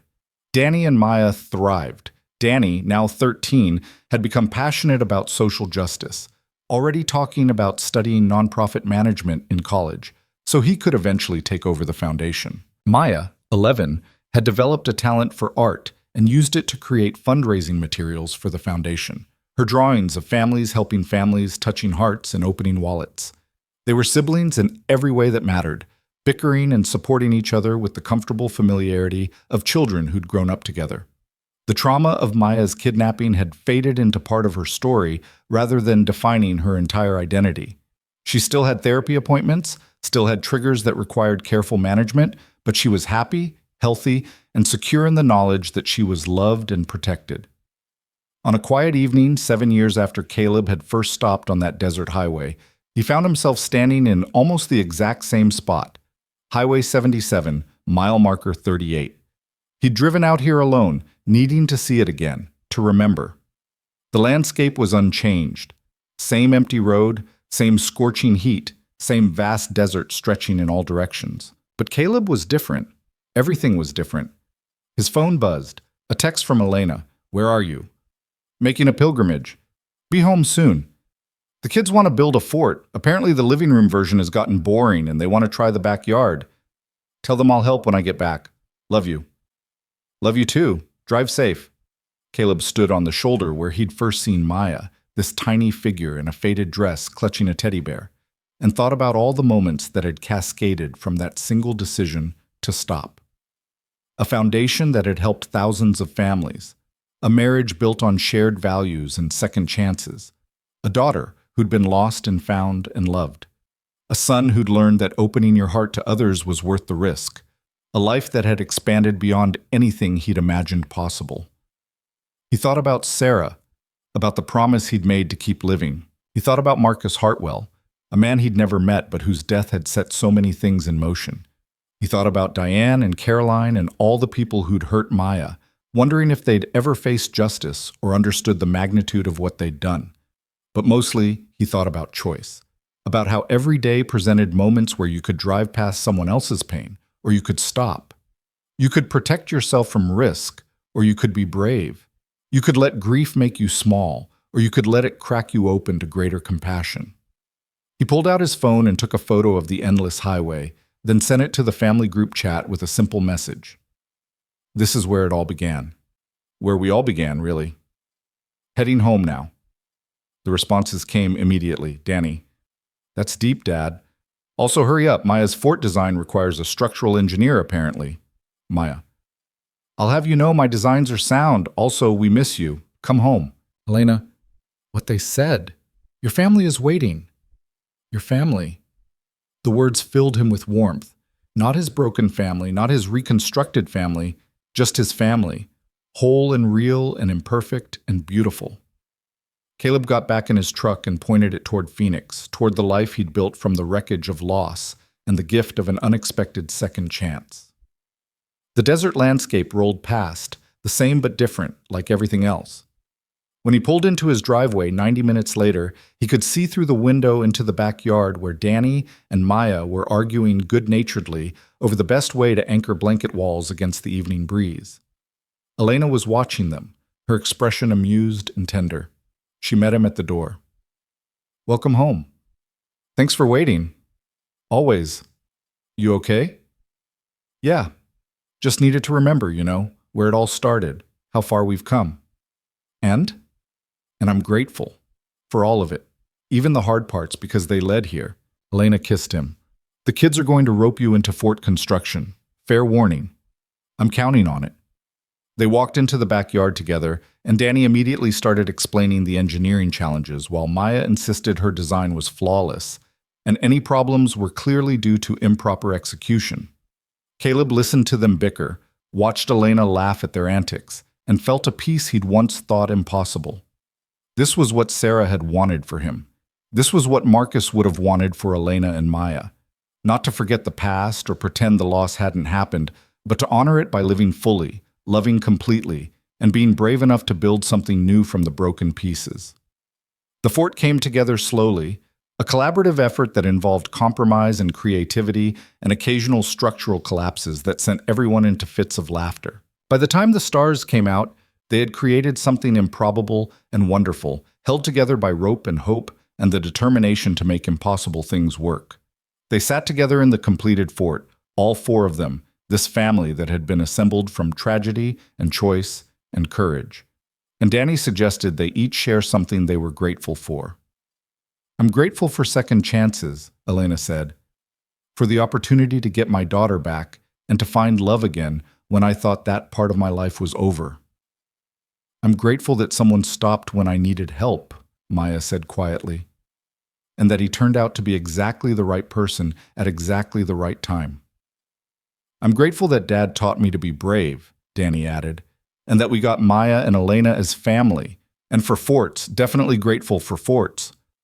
They all looked at Caleb, waiting. He took a moment, trying to find words adequate to what he felt. "I'm grateful for that day on the highway," he finally said, "for the chance to help someone who needed it. But more than that, I'm grateful for what it taught me, that the right thing to do is usually the scary thing, that opening yourself to connection is always worth the risk, and that families can be found in the most unexpected places. I'm grateful for all of you, for this life we've built, for the work we get to do. I'm grateful that I was brave enough to stop that day, and that I keep choosing to be brave every day since." They sat in comfortable silence as the night deepened around them, four people who'd found each other through circumstance and chosen each other through love. In the morning, there would be foundation work to do, families to help, children to raise, challenges to face. But for now, there was just this: the warmth of connection, the comfort of being known, the profound joy of being exactly where you were supposed to be. Somewhere far away on a desert highway, the spot where Caleb had first stopped for a terrified child looked exactly the same as it always had. Empty. Ordinary. Unremarkable. But it was also the place where everything changed, where one small act of compassion had cascaded into ripples that touched thousands of lives, where a broken man had started learning to be whole again, where a family had begun, not with birth or ceremony, but with a simple choice to care about a stranger's pain. That night, as Caleb lay beside Elena listening to the quiet sounds of children sleeping down the hall, he thought about all the moments that could have gone differently. If he'd been running late that day, if he'd convinced himself it wasn't his problem, if he'd been too afraid of complications to get involved. But he hadn't. He'd stopped. And in stopping, he'd saved more than just Maya's life. He'd saved his own. The foundation would continue to grow, helping more families, expanding to more cities, proving that compassionate support could break cycles of poverty and trauma. Danny and Maya would grow up surrounded by examples of courage and kindness, carrying those lessons into their own adult lives. Elena would build her company and her family with equal dedication, finally understanding that success measured in love was just as important as success measured in profit. And Caleb would keep doing the work, helping one family at a time, building a legacy not of wealth or fame, but of lives changed and hope restored. It had all begun with a choice to stop, to see, to help. And it would continue day after day, choice after choice, building something beautiful from the wreckage of loss and the courage to care. In the darkness, Elena's hand found his. "You okay?" "Yeah," Caleb said, and meant it completely. "I'm exactly where I'm supposed to be." "We all are," Elena whispered. "Thank you for that. For all of this. Thank you for seeing something in a grease-stained mechanic who had no idea what he was doing. You knew exactly what you were doing. You just didn't know you knew." She paused. "That made more sense in my head." Caleb laughed softly. "I know what you meant." They lay in comfortable silence, hands linked, listening to the quiet house settle around them. Tomorrow would bring new challenges, new families in need, new opportunities to choose courage over comfort. But tonight, there was just this, the profound peace of being home, being loved, being exactly enough. Outside, the Phoenix night deepened, stars emerging one by one in the vast darkness. And somewhere in the universe, maybe Sarah and Marcus were watching, satisfied that the people they'd loved had found the courage to love again, to build again, to choose life even after loss had tried to destroy them. The story that had begun on a desert highway with a terrified child and a kind stranger had become something neither could have imagined, a foundation, a family, a legacy of compassion that would ripple forward through generations. All because one person had made the simple, profound choice to stop. And in that choice, everything had changed. Lives saved, hearts healed, hope restored. One small act of kindness cascading into infinite ripples of grace. This was the ending. But it was also the beginning of everything that mattered.